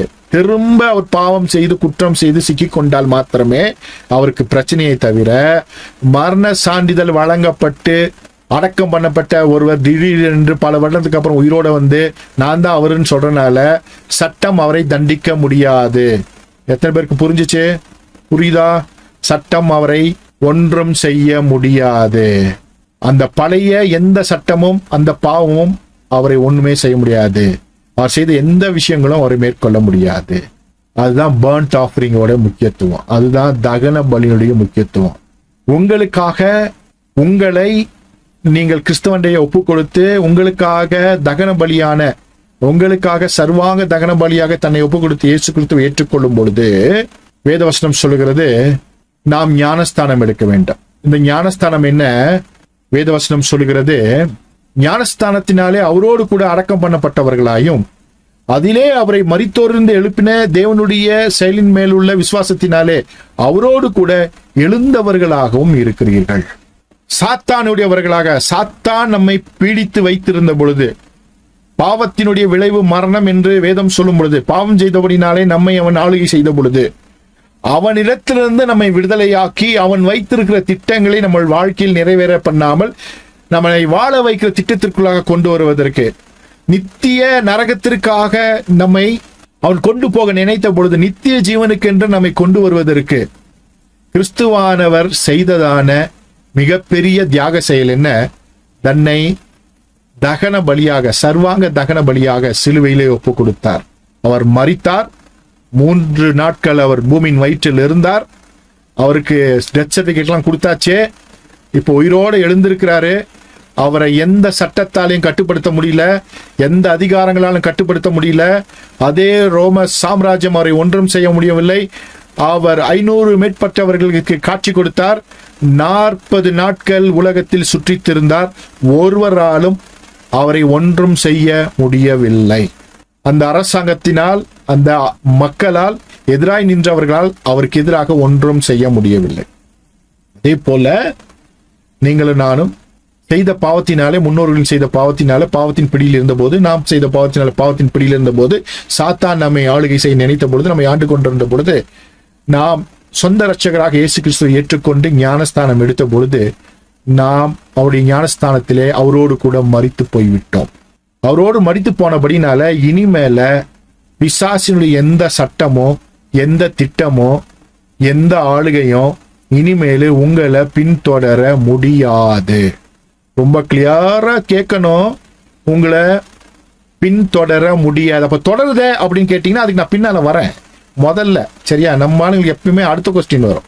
அதுக்காக நான் வரேன். முதல்ல தெரிஞ்சுக்கணும், ஒன்னும் பின்தொடர முடியாது. பிசாசு உங்களை குறித்து வைத்திருந்த திட்டம் இனிமேல் நடைபெறாது. உங்கள் எதிராளிகள் உங்களை குறித்து வைத்திருந்த திட்டம் நிறைவேறாது. உங்களை குறித்து நீங்களே வைத்திருந்த திட்டம் இனி நிறைவேறாது. எதுவும் ஆளுகை, எந்த சட்டமோ, எந்த பயாலஜிக்கலாவோ அல்லது ஸ்பிரிச்சுவலாவோ, ஜியாகிரபிக்கலாவோ, ஹிஸ்டாரிக்கலாவோ எதுவும் உங்களை தொடர முடியாது. ஒரு ஃபுல் ஸ்டாப், ஒரு மரணம்.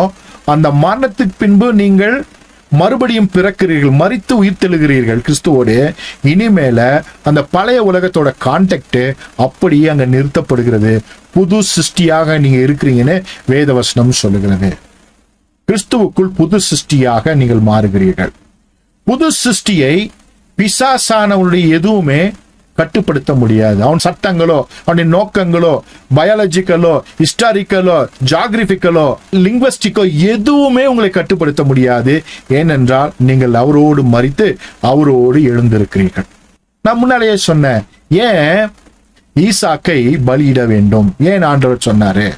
அவன் மரித்து உயிரோடு வந்தாதான் அவனுடைய வம்சாவளியில ஆண்டவராக இயேசு கிறிஸ்து வந்து ஏன் அந்த திட்டத்தை அங்கே நிறைவேற்றினார் என்பதை புரிந்து கொள்வதற்கு நமக்கு அறிவை தந்திருக்கிறார் என்பதை நாம் இன்றைக்கு புரிந்து கொள்வதற்கு இந்த ஒரு வகுப்பை ஏற்படுத்தி இருக்கிறார்.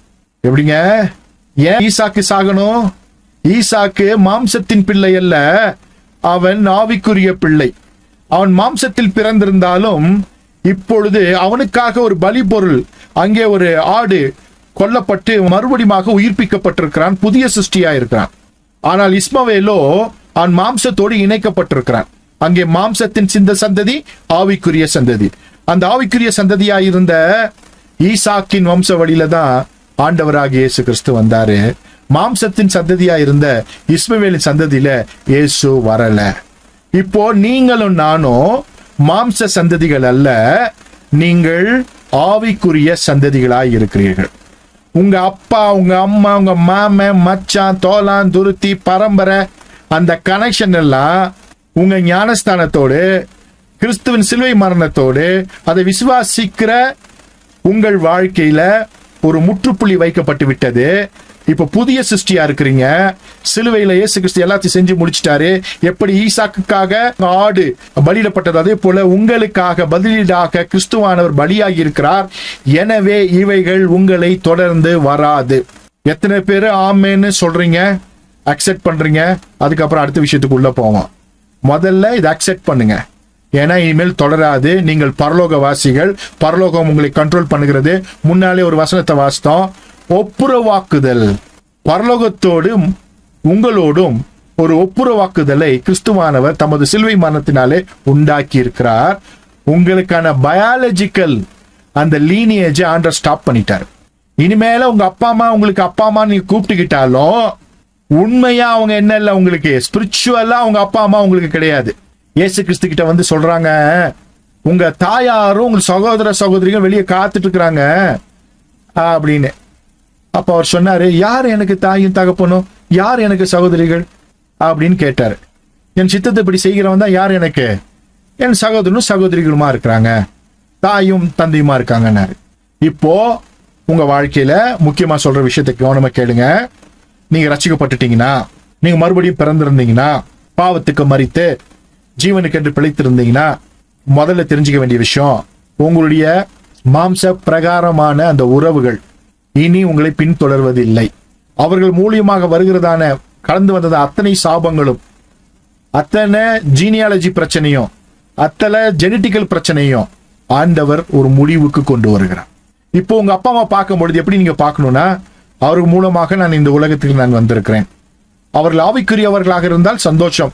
ஆவிக்குரியவர்களாக இல்லை என்று சொன்னால் அவர்களை கவனிப்பது உங்களுக்கு கடமையை தவிர, அவர்களை நீங்க ரொம்ப ஆண்டவருக்கு கொடுக்க வேண்டிய இடத்தை விட கொடுத்தீங்கன்னா, அவங்கெல்லாம் அவங்களை குறித்து பெருமை பேசினீங்கன்னா, நான் யார் தெரியுமா, இந்த குலத்தை சேர்ந்தவன், நான் இந்த ஜாதிக்காரன், எங்க அப்பா அம்மா யார் தெரியுமா, அவங்க அறிவு என்ன தெரியுமான்னு பேசினீங்கன்னா, தொடர்ந்து வருகிற பாவம், தொடர்ந்து வருகிற சாபம் உங்களுக்கு மறுபடியும் தொடரும். முதல்ல ஈசாக்கு பயாலஜிக்கல் சன்ல இருந்து ஸ்பிரிச்சுவல் சன்னா மாற்றப்பட்டான்.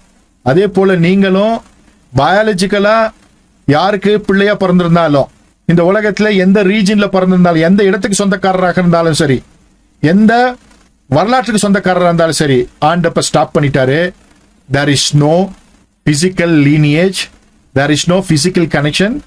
உங்களை ஆவிக்குரியவர்களை மாற்றி உங்களை பரலோகத்தோடு இணைத்திருக்கிறார். முதல்ல தெரிஞ்சுக்க வேண்டிய விஷயம். எனவே அங்க வேதத்துல வாசிக்கும் பொழுது, இனி நாங்கள் ஆண்டவராக இயேசு கிறிஸ்து மாம்சத்தின்படி அறியோம், ஆவிக்குரிய ரீதியில் தான் அறிவோன்னு பவுல் அப்போஸ்தலன் எழுதி வைத்திருக்கிறார். உங்களுக்கு அந்த வசனத்தை பின்னால காமிக்கிறேன். எனவே இனி யாரையும் மாம்சத்தின்படி அல்ல, ஆவிக்குரிய ரீதியில நீங்கள் அறிந்து கொள்ள வேண்டும். உங்க அப்பா அம்மாவா ஆவிக்குரிய ரீதியில அவங்களை பாருங்க. சரீர பிரகாரமாக, உலக பிரகாரம், மாம்ச ரீதியில இந்த கனெக்ஷன் இல்ல. கணவன் மனைவியா ஏற்கனவே ஆண்டவர் சொல்லிட்டார், ஒரே மாம்சமாக நீங்க இருக்கிறீங்கன்னு சொல்லிட்டாரு. ஆவிக்குரியவர்களா மாறிட்டீங்க. உங்க பிள்ளைங்களை ஆவிக்குரிய பிள்ளைகளா தான் பார்க்கணும். இனிமேல உலகத்துல உங்களுக்கு பயாலஜிக்கல் சன்ஸ் அண்ட் டாட்டர்ஸ் கிடையாது. அப்படி பிறந்திருந்தாலும் அவங்க ஆவிக்குரியவர்களாக கிறிஸ்துவோடு செய்கிற உடன்படிக்கையினால மரித்து அவர்களும் உயிரோடு எழுதியிருக்கிறபடினால spiritual sons and daughters, spiritual father and mother.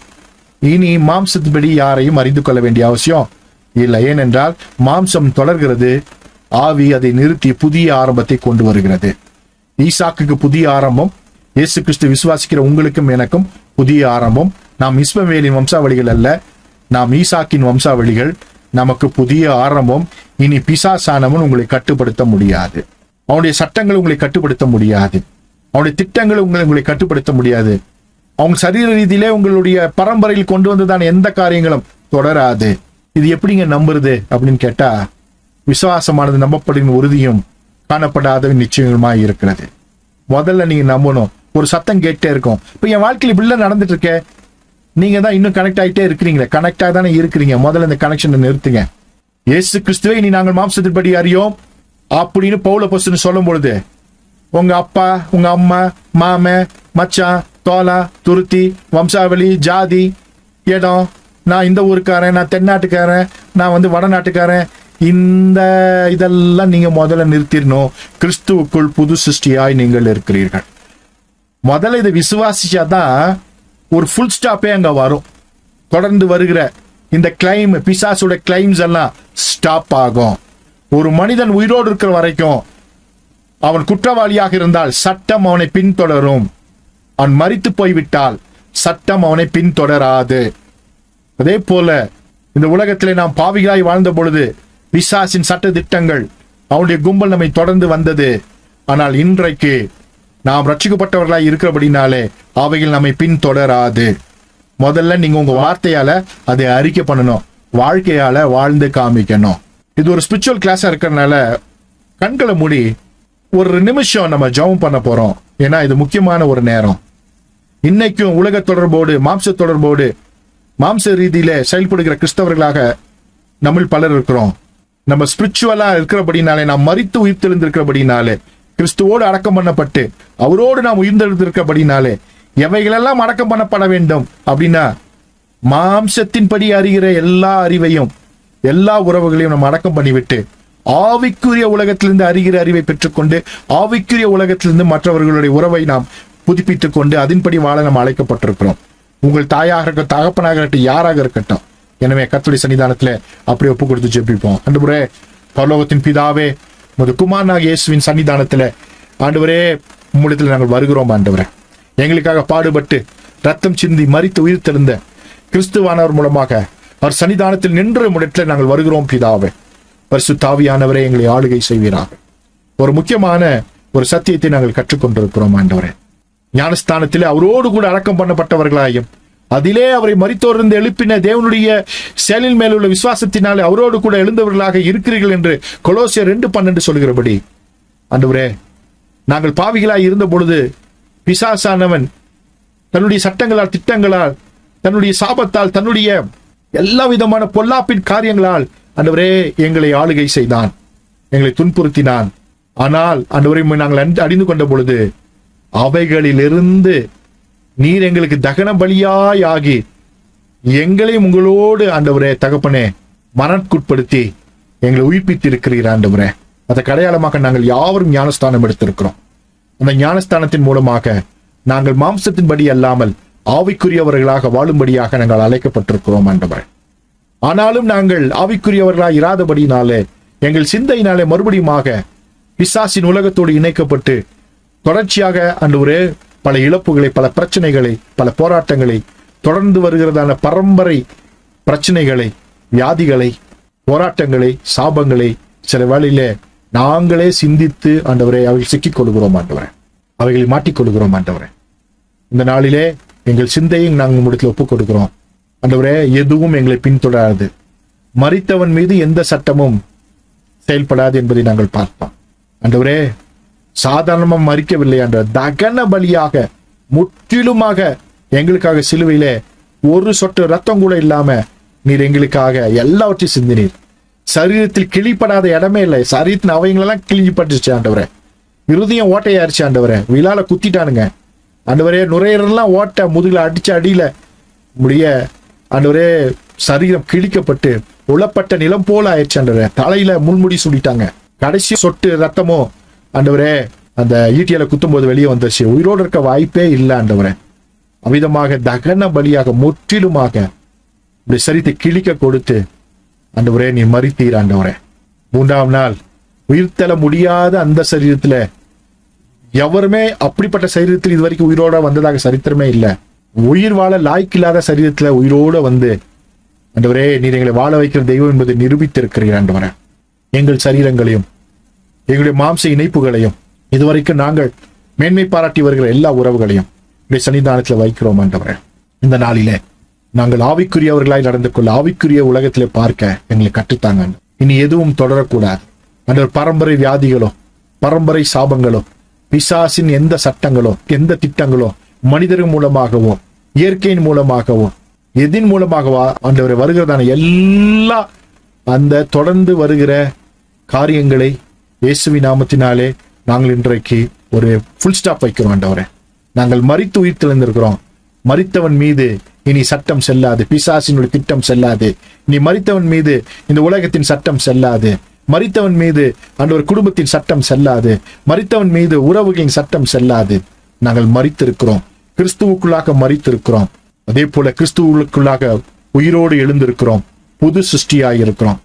பரலோகத்தின் சட்டமும் தேவனுடைய திட்டங்களும் அவருடைய ஆதிக்கமும் அவருடைய ஆளுகை மாத்திரம் எங்கள் வாழ்க்கையை கட்டுப்படுத்தட்டும், எங்களை ஆளுகை செய்யட்டும் என்று நாங்கள் ஒப்புக் கொடுக்கிறோம். இனிமேல் சிந்தையில் பழைய நினைவுகள், தொடர்ந்து வருகிறதான காரியங்களை நினைக்க மாட்டோம் ஆண்டவரே.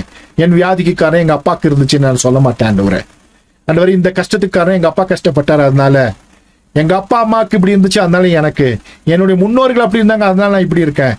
அவங்க பயப்பட்டாங்க, நானும் பயப்படுறேன். அவங்க இப்படி இருந்தாங்க, அதனால இப்படி இருக்கேன் அப்படின்ற ஒன்றும் ஆண்டவரை இவர்களை தொடரக்கூடாது. யெகோவாவே ஒன்றும் தொடரக்கூடாது ஆண்டவர். இன்றையோடு அவைகள் முடிவுக்கு வரட்டும் என்று நான் ஜெபிக்கிறேன் ஆண்டவரே. இவர்கள் புதிய சிருஷ்டிகளாய் இருக்கிறார்கள். மூழ்கி ஆண்டவரே பிதா குமாரன் பரிசுத்தாவி நாமத்தினால ஞானஸ்தானம் எடுத்திருந்தார். இன்றைக்கு மறுபடியுமாக புது சிருஷ்டியை நான் உறுதிப்படுத்துகிறேன். ஒரு புது சிருஷ்டியாய் இருக்கிறார்கள். ஒன்றும் தொடரக்கூடாது. அதை விசுவாசித்து பற்றி கொள்ள நல்ல விசுவாசத்தை, கடுகளவு விசுவாசத்தை பிள்ளைகளுடைய இருதயத்துல வர்த்திக்க பண்ணு என்று நான் ஜெபிக்கிறேன். தொடர்கிற எல்லாவற்றையும் இன்றைக்கு முடிவுக்கு கொண்டு வந்தபடினால, புதிய ஆரம்பத்தை தந்தபடினால ஆண்டவரே உமக்கு நன்றி செலுத்துகிறேன். எவ்விதமாக ஈசாக்கு தகன பலியாக தகனிக்கப்பட வேண்டியவன், அவனுக்கு பதிலாக அந்த ஆடு தகனிக்கப்பட்டது, அவன் உயிரோடு இருக்கிறான். ஆண்டவரே தகப்பனே, அந்த வம்சாவளியில ஆண்டவராக இயேசு கிறிஸ்துவாகி நீர் வந்தார். அதே போல ஆண்டவரே நாங்களும் புதிய சிருஷ்டியாய் இருக்கிறோம். எங்களில் இருந்து நீர் வெளிப்படவும், உமக்கு சாட்சிகளாய் இருக்கவும், இந்த உலகத்தை ஆதாயப்படுத்திக் கொள்ளவும் கர்த்தர் எங்களுக்கு கிருபை பாராட்டுவீராக. இயேசுவின் நாமத்தினாலே பிதாவே, ஆமென்.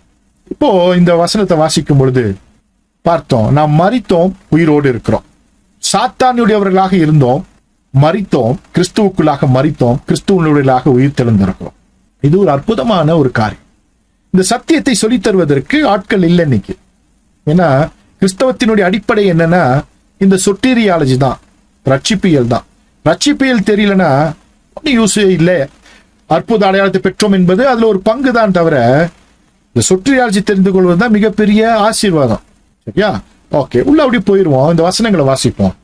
ஞானஸ்தானத்துடைய மேன்மை என்னன்னு பார்க்கப்போம். ஞானஸ்தானத்தினாலே அவரோடு கூட அடக்கம் பண்ணப்பட்டவர்களாகவும், அதிலே அவரை மரித்தோரிலிருந்து எழுப்பின தேவனுடைய செயலின் மேலுள்ள விசுவாசத்தினால அவரோடு கூட எழுந்தவர்களாகவும் இருக்கிறீர்கள். உங்கள் பாவங்களினாலேயும் உங்கள் மாம்ச விருத்த சேதனம் இல்லாமையினாலேயும் மரித்தவர்களாய் இருந்த உங்களையும் அவரோடு கூட உயிர்ப்பித்து அக்கிரமங்கள் எல்லாவற்றையும் உங்களுக்கு மன்னித்து நமக்கு எதிரடையாகவும் கட்டளைகளால் நமக்கு விரோதமாகவும் இருந்த கையெழுத்தை குலைத்து அதை நடுவில் இராதபடிக்கு எடுத்து சிலுவின் மேல் ஆணி அடித்து துரைத்தனங்களையும் அதிகாரங்களையும் முறித்தும் கொண்டு வெளியரங்க கோலமாக்கி அவைகளின் மேல் சிலுவையிலே வெற்றி சிறந்தார்.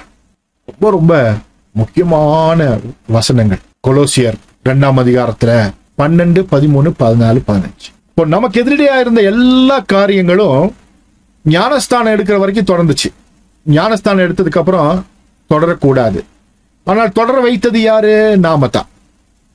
ஃபுல் ஸ்டாப் வச்சுட்டோம். ஆண்டவங்க ஃபுல் ஸ்டாப் வச்சுட்டேன். ஏன்னா சத்தியத்தையும் அறிவீர்கள், சத்தியம் உங்களை விடுதலையாக்கும். சத்தியத்தினால் வருகிற விடுதலை நிரந்தரமானது. இன்னைக்கு வீட்டில் உட்காந்து ஜெபம் பண்ணுங்க, ஆண்டவரே இனிமேல் எதுவும் என் வாழ்க்கையிலே பழைய காரியங்கள் தொடராது. இனிமேல் நான் புதிய சிருஷ்டியா இருக்கிற ஆண்டவரே, உங்களுடைய வேதவசனம் சொல்லியிருக்கு, தகன பலியாக நீர் எனக்காக சிலுவையில உண்மை ஒப்பு கொடுத்தீர் ஆண்டவரே. ஒன்னும் இல்லை, நியூ ஐடென்டிட்டி கொடுத்திருக்கீங்க ஆண்டவரே. ஆண்டவர்கிட்ட சொல்லுங்க. அதே போல இன்னொரு 3 வசனங்களை வாசிப்போம். 1 கொரிந்தியர் 5:15 முதல் 3 வசனங்கள். கிறிஸ்துவின் அன்பு எங்களை நெருக்கி ஏவுகிறது. ஏனென்றால் எல்லோருக்காகவும் ஒருவரே மரித்திருக்க எல்லோரும் மரித்தார்கள் என்றும், பிழைத்திருக்கிறவர்கள் இனி தங்களுக்கென்று பிழைத்திராமல் தங்களுக்காக மரித்து எழுந்தவருக்கென்று பிழைத்திருக்கும்படி அவர் எல்லாருக்காகவும் மரித்தார் என்றும் நிதானிக்கிறோம். ஆகையால் இது முதற் கொண்டு நாங்கள் ஒருவனையும் மாம்சத்தின்படி அறியோம். நல்லா கவனமா கேட்கணும். ஆகையால் இது முதற்கொண்டு நாங்கள் ஒருவனையும் மாம்சத்தின்படி அறியோம்.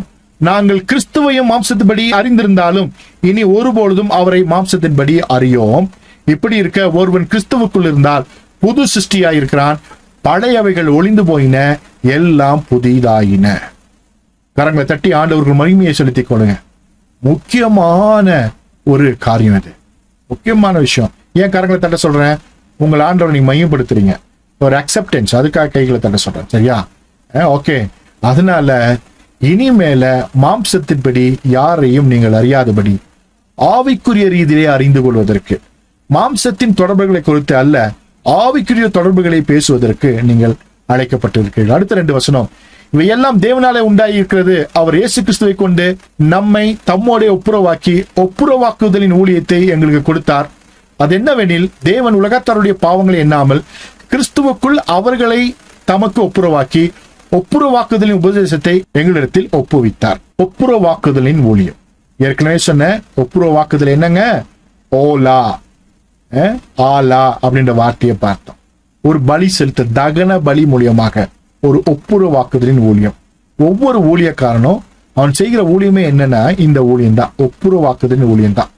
தேவனுக்கும் அவனுக்கும் இருக்கிற ஒரு பிரிவினையை சரி செய்து அவனை புதிய சிருஷ்டியாக மாற்றி தொடர்ந்து வருகிற பிசாசின் தொடர்பை முறித்து கட்டி, மாம்ச ரீதியாக வந்ததான முறிவுகளை ஒழித்து கட்டி, அவனை ஆவிக்குரியவனாக மாற்றி பரலோகத்தோடு இணைத்து பரிசுத்தாவியானவர் பெற்றுக்கொண்டு இந்த உலகத்திலே ஜெய ஜீவியம் செய்வதற்கு ஒரு மனிதனை தயார் செய்கிறது தான் ஒரு ஊழியக்காரனுடைய மிகப்பெரிய ஒரு வேலை.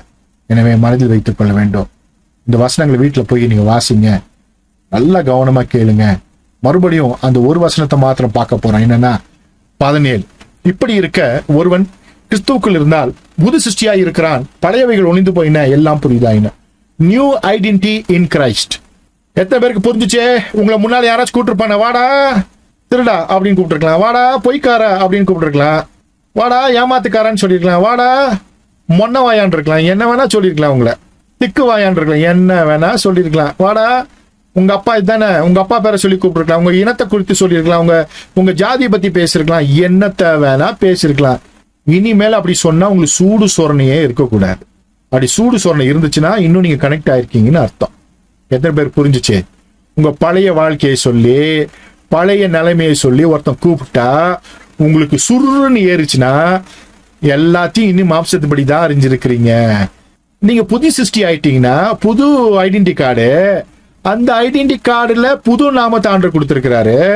அவன் உங்களை பொய்யன்னு கூப்பிட்டுருப்பான், திருடன்னு கூப்பிட்டுருப்பான், உங்களை நொண்டின்னு கூப்பிட்டுருப்பான், குருடன்னு கூப்பிட்டுருப்பான். புது ஐடென்டிட்டியில ஆண்டவர் என்ன பண்ணிருக்காருன்னா அவருடைய பிள்ளைன்ற ஸ்தானத்தை கொடுத்திருக்கிறாரு. இந்த ஐடென்டிட்டி, இந்த அடையாளம் மேன்மையானது. இந்த அடையாளத்தை எவனாச்சும் ஏதாச்சும் பண்ணுனா சும்மா இருக்க மாட்டாரு. உன்னை தொடுகிறவன் அவருடைய கண்மணியை தொடுகிறான். கவனமா இருக்கணும். இனிமேல உங்க குலத்தை குறித்தோ, உங்க அப்பா அம்மா குறித்தோ, இல்ல உங்க இடத்த குறித்தோ, உங்களுக்கு அங்க வீணங்களை குறித்தோ, அல்லது உங்களுடைய அறிவை குறித்தோ யாராவது ஏதாவது சொன்னால் முதல்ல உங்களுக்கு என்ன வரணும்? சுருன்னு கோபம் வரணும். அப்படியா? என்ன சொல்லி கொடுத்தேன் நானு? புது சிருஷ்டியா இருந்தா அதெல்லாம் நான் இல்லைங்க, நான் கிறிஸ்துவுக்குள்ள புது சிருஷ்டியா இருக்கிறேங்க, எனக்கு இந்த சூடு சோர்ணை எல்லாம் இல்லைங்க, அது பழைய மனுஷங்க அப்படிலாம் சொல்லி என்னை தூண்டி விட்டு மறுபடியுமாக அவர் ராஜ்யத்துக்குள்ள என்னை கொண்டு போக முடியாதுங்க. நான் பரலோக வாசியா இருக்கிறேன், அங்க சிட்டிசன்ஷிப் வாங்கிட்டேன், நமது குடியிருப்போ பரலோகத்தில் இருக்குன்னு பைபிள் சொல்லி இருக்குது. எனவே உங்கள் குடியிருப்பு பரலோகத்தில் இருக்கிறது. பழைய ஐடென்டிட்டியை மறந்துருங்க. இது ரொம்ப கஷ்டமான விஷயம். ஆனாலும் இன்றைய வகுப்பினுடைய முக்கியத்துவமே என்னன்னா, பழைய அடையாளங்களை விட்டு விடுங்கள்.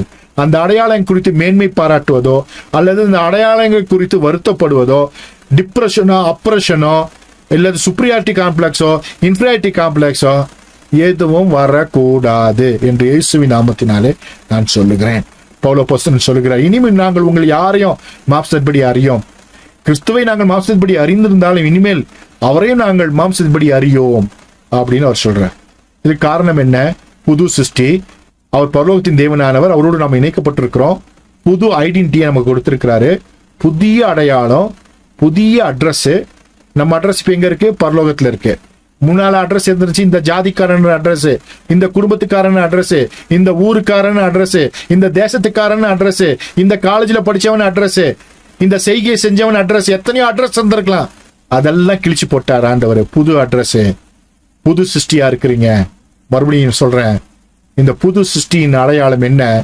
பழையவைகளை குறித்துதான சிந்தனை வராமல், பழையவைகளை குறித்து உங்களை சொல்லும் பொழுது, அதை குறித்து உங்களிடத்தை விளக்கும் பொழுது, அதை வைத்து உங்களை அவமானப்படுத்தும் பொழுதோ அல்லது உங்களை உயர்த்துவதோ அந்த செய்கள் வரும்பொழுது உங்களுக்குள்ள என்ன வரக்கூடாது? எந்த சலனமும் எந்த உணர்வும் வரக்கூடாது. நீங்க பரலோகவாசியா இருக்கீங்க. அப்படி ஜெயிச்சிட்டீங்கன்னா பழையவைகள் ஒன்றும் உங்களை தொடராது. ஜெய ஜீவித்திற்குள்ளாக நீங்கள் வந்து விட்டீர்கள் என்று அர்த்தம். மறந்து விடாதீங்க. இவ்வளவு நான் பேசிட்டு இருக்கேன்ல, இது பேசுறதுக்கு காரணம் என்னன்னா, ஒவ்வொரு முறையும் கர்த்தர் எனக்கு சொல்லிக் கொடுக்கிற காரியங்கள். நானும் என்னுடைய தாய் தகப்பனை அதிகமாக நேசிக்கிறேன். போன வாரம் இந்த கிளாஸ்க்கு நான் ரெடி பண்ணிட்டு இருக்கும்போது ஒரு நிகழ்வு நடந்தது. இந்த நிகழ்வின் போது ஆண்டவர் என்கிட்ட சொன்னாரு, நீ உங்க அப்பா அம்மாவை ரொம்ப நீ என்ன பண்ற, அவங்களுடைய அந்த பயாலஜிக்கலா இருக்கிற அவங்கள வந்து ரொம்ப நீ வந்து கன்சர்ன் பண்ற, அதுக்காக நீ என்ன பண்ற, துக்கப்படுற, அதுக்காக நீ வந்து போராடுற, அதுக்காக நீ பண்ற. ஆனா அது சரியல்ல என்பதை சில நிகழ்வு மூலமாக எனக்கு சுட்டி காமிச்சார். அன்னைக்கே கைகளை உயர்த்தி ஆண்டவர் ஜெபம் பண்ண, ஆண்டவரே மாம்சத்தின்படி அல்ல ஆண்டவரே, ஆவின்படியே அவர்களை அறிந்து கொள்ள எனக்கு உதவி செய்யுங்க. இனிமேல மாம்சத்தின்படி அவங்களுக்காக என் மாம்சம் துடிக்காது. தான் ஆடாட்டம் சதா ஆடுன்னு சொல்லுவாங்கல்ல, அப்படிலாம் ஆடாது ஆண்டவரே. ஆவிக்குரிய உலகத்திலிருந்து மாத்திரமே என் தாயின் தகப்பனையும் பார்ப்பேன். ஆவிக்குரிய உலகத்திலிருந்து அவர்கள் சரியானவர்களாக இருந்தால் நான் அவர்களை ஏற்றுக்கொள்வேன். சரியானவர்கள் இல்லாவிட்டால் அதை நான் சொல்லிக் கொடுப்பேன் ஆண்டவரே. மற்றபடி மாம்சத்தின்படி மாம்ச வைராக்கியம் நான் பாராட்ட மாட்டேன் ஆண்டவரே. என் கரங்களை உயர்த்தி ஆண்டுட்டு என்னை ஒப்பு கொடுத்தேன். இதே போல ஒரு பாதிக்கப்பட்ட ஒரு தம்பி நம்ம வீட்டுக்கு வந்தாரு. அவரும் வந்து அதையே சொல்லி அவர் வீட்டுல வந்து அழுதார். அப்ப யோசித்தேன், என்ன ஆண்டவரே, இன்னைக்கு தான் நான் வந்து இப்படிலாம் ஒப்பு கொடுத்து வந்திருக்கேன். அப்போ அவரும் அன்னைக்கு வந்து தன்னுடைய வாழ்க்கையில சில விஷயங்கள் ஒரு முடிவெடுத்தார். எனக்கு கன்ஃபர்மேஷன் ஆச்சு. ஓ, கிளாஸ் எடுத்துட்டு இருக்கிறோம், கண்டிப்பா சொல்ல வேண்டிய விஷயங்கள், ஒருவேளை இப்படி எனக்கு நடக்கலன்னா உங்களுக்கு நான் சொல்லி தர மாட்டேன். நான் இப்படி ஆண்டவர்கிட்ட ஒப்பு கொடுக்கலன்னா நான் உங்களுக்கு சொல்லி கொடுத்துருக்கவே மாட்டேன். அப்போ ஆண்டவர் வகுப்புகள் நடத்தும் பொழுது, அதுக்காக தயாரிக்கும் பொழுது நிறைய விஷயங்களை கற்றுக் கொடுக்கிறது நான் எதிர்பார்க்காத விஷயங்கள். அப்போதான் புது சிருஷ்டியா இருக்கிறான் என்பது என்ன என்பதை எனக்கு சொல்லிக் கொடுத்தார். ஆவிக்குரிய உலகத்திலேயே நாம் தாயும் தகப்பனையும் சகோதர சகோதரிகளையும் உறவுகளையும் பார்க்கும் பொழுது ரொம்ப ஆசீர்வாதமானதாக இருக்கும். இந்த இணைப்புகளை நாம் சரியாய் வைத்துக் கொள்கிறோம் என்கிறதை நாம் புரிந்து கொள்ளலாம். எனவே சாத்தானுடையவர்களாக இருந்த நாம் மரித்து போய்விட்டோம். இனிமேல அவனுக்கு நம்ம மேல எந்த அதிகாரமும் எந்த ஆளுகையும் இல்லை. ஒரு ஆமென் சொல்லிருங்க. ஆமா, கிறிஸ்துவானவருக்கு மாத்திரமே நம் மீது முழு அதிகாரமும் ஆளுகையும் இருக்கிறது. இனி யாரும் ஒன்றும் செய்ய முடியாது. கட்டு உடைக்கிறவனெல்லாம் பார்த்து கவனமா இருங்க. 4 நாள் என் சர்ச்சுக்கு அவங்களுக்கு கட்டு உடைஞ்சிரும், 4 வெள்ளிக்கிழமைவான்னு சொல்லி கிறிஸ்தவ கட்டு உடைக்கிற மந்திரவாதி பாஸ்டர்ஸ்லாம் நிறைய பேர் இருப்பானுங்க. கவனமா இருங்க, சரியா? அப்படியும் வாரம் வாரம் வெள்ளிக்கிழமை வந்தாலும் கட்டு உடைஞ்சிடாது. அமாவாசை இன்னைக்கு பிசாசு ஓட்டினா மட்டும் தான் ஓடாது, எல்லா நாளும் ஓடும். இயேசுவின் நாமத்துக்கு தான் அதிகாரம், அமாவாசைக்கு அதிகாரம் இல்லை, சரியா? 4 நாள் கட்டு உடைக்கிறேன், நான் தான் கட்டு உடைக்கல விசேஷமானவன், இவன்ட்டெல்லாம் போய் ஏமாந்துடாதீங்க. சத்தியத்தை அறிகிறதால் வருகிறதான விடுதலை தான் நிரந்தரம்.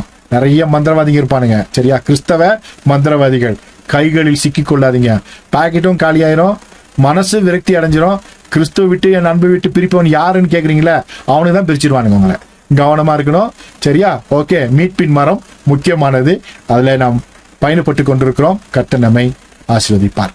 இப்போ மீட்பின் மரம் அவர் சிலுவையில சிந்தின ரத்தத்தினாலே சமானத்தை உண்டாக்கி பூலோகத்தில் உள்ளவைகளும் பரலோகத்தில் உள்ளவைகளும் யாவையும் அவர் மூலமாய் தமக்கு ஒப்புரவாக்கி கொள்ளவும் அவருக்கு பிரியமாயிற்று.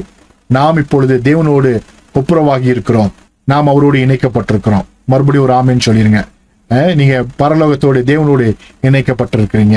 இந்த வசனத்தை வாசித்தா இன்னும் யூஸ்ஃபுல்லா இருக்கும். கிறிஸ்து நமக்காக தம்மை தேவனுக்கு சுகந்த வாசனையாக காணிக்கையாகவும் பலியாகவும் ஒப்பு கொடுத்து நம்மில் அன்பு கூர்ந்தது போல நீங்களும் அன்பிலே நடந்து கொள்ளுங்கள். என் பிள்ளைகளே, நீங்கள் பாவம் செய்யாதபடிக்கு இவைகளை உங்களுக்கு எழுதுகிறேன். ஒருவன் பாவம் செய்வானால் நீதிபரராயிருக்க இயேசு கிறிஸ்து நமக்காக பிதாவின் இடத்தில் பரிந்து பேசுகிறவராய் இருக்கிறார். ஆக்கினைக்குள்ளாக தீர்க்கிறவன் யார்? கிறிஸ்துவே மரித்தவர், அவரே எழுந்தும் இருக்கிறவர், அவரே தேவனுடைய வலது வருஷத்தில் இருக்கிறவர், நமக்காக வேண்டுதல் செய்கிறவரும் அவரே. பழைய காலங்களில் பாவம் செஞ்சும் போது பிசாசு டப்புன்னு பிடிச்சிட்டான். புதிய சிருஷ்டியா இருக்கும் பாவம் செய்யும் பொழுது உங்களுக்காக பரிந்து பேசுகிற கிறிஸ்துவானவர் இருக்கிறார். நம்மை உணர்த்துகிற பரிசுத்தாவியானவர் இருக்கிறார். உடனே மனம் திரும்பி சரி செய்து மன்னிப்பு கேட்டு நாம் நம்முடைய வாழ்க்கையை தொடரலாம். ஆனால் பழைய வாழ்க்கையில் அப்படி அல்ல. தவறு செய்தால் உடனே எதிராளி பிடிச்சிருவான், சட்டத்தை எழுதிடுவான், அதுக்கான நியாய தீர்ப்பு எழுதிடுவான், உங்களை கொண்டு போக வேண்டிய இடத்துக்கு கொண்டு போயிடுவான், உங்கள் உரிமைகளை பறித்து விடுவான், உங்களை கொல்ல நினைப்பான், உங்க திட்டத்தை என்ன பண்ணுவான், தாறுமாறாக்குவான். ஆனா புதிய ஏற்பாட்டுல புது சிருஷ்டி ஆயிட்டா நீங்கள் செய்கிற தவறுகள் பரிசுத்த ஆவியானவரால் உங்களுக்கு உணர்த்தப்படும். அதோடு மாத்திரமல்ல, உங்களுக்காக கிறிஸ்துவானவர் பரிந்து பேசுகிறார். எனவே குற்ற மனசாட்சி அடைய வேண்டாம். பாவம் செய்யும் பொழுது உடனே ஆண்டுட்டு ஓடி வந்து, ஆண்டவரே விட்டு விடுவதற்கு கிருபை தாரும் ஆண்டவரே, நீ மன்னியும் ஆண்டவரே, எனக்காக நீ சதா காலமும் பிதாவின் சன்னிதானத்தில் பரிந்து பேசிக் கொண்டிருக்கிறீர், அதற்காக நன்றி ஆண்டவரே. தண்டனைகள் அல்ல, மன்னித்து என்னை வாழ வைக்கிற தெய்வத்தை நான் வைத்திருக்கிறேன், இனி பாவம் செய்யாதபடிக்கு என்னை காத்துக்கொள்வேன் அப்படின்னு சொல்லி ஆண்டுட்டு ஒரு உத்தரவாதம் கொடுங்க. இனி எதுவுமே உங்களை தொடராது. ரட்சிப்பியல் இது சிலுவையின் மரம். அடுத்தது கடைசியாக ரட்சிப்பியல் பார்க்க போறோம். சிலுவை மரத்திலிருந்து நமக்கு ஆரம்பித்திருக்கிறது. சிலுவை மரத்தின் மூலமாக ஆரம்பித்ததான ரட்சிப்பியல் எங்க முடியும்னா ஜீவ விருட்சத்தின் மரத்தோடு முடிவடைய போகிறது. ஜெயங்கொள்கிறன் எவனோ அவன் பரதீசின் நடுவில் இருக்கிற ஜீவ விருட்சத்தின் கனியை புசிக்க கொடுப்பேன்னு ஆண்டவர் சொல்லியிருக்கிறார். நம்முடைய ரட்சிப்பியல் சிலுவை மரத்திலிருந்து ஆரம்பித்திருக்கிறது, ஜீவ விருட்சத்தின் மரத்தோடு முடிவடைய போகிறது. அதிலிருந்து சதா காலமும் தேவனோடு நாம் ஆளுகை செய்ய போகிறோம். ஜீவ விருட்சத்தின் கனியை ஒரு நாளே புசிக்க கொடுக்க போகிறார்.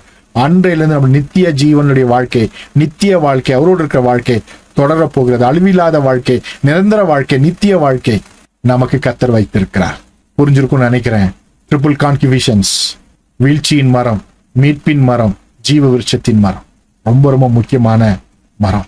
ஏதேனின் மரம் தோல்வி, கல்வாரியின் மரம் வெற்றி, பரதீசின் மரம் பரிசு. ஏதேனின் மரம் தோல்வி, கல்வாரியின் மரம் வெற்றி, பரதீசின் மரம் பரிசு. கர்த்தராகிய இயேசு கிறிஸ்துவின் கிருபையும் தேவனுடைய அன்பும் பரிசுத்த ஆவியினுடைய ஐக்கியமும் உங்கள் அனைவரோடு கூட இருப்பதாக. ஆமென். God bless you.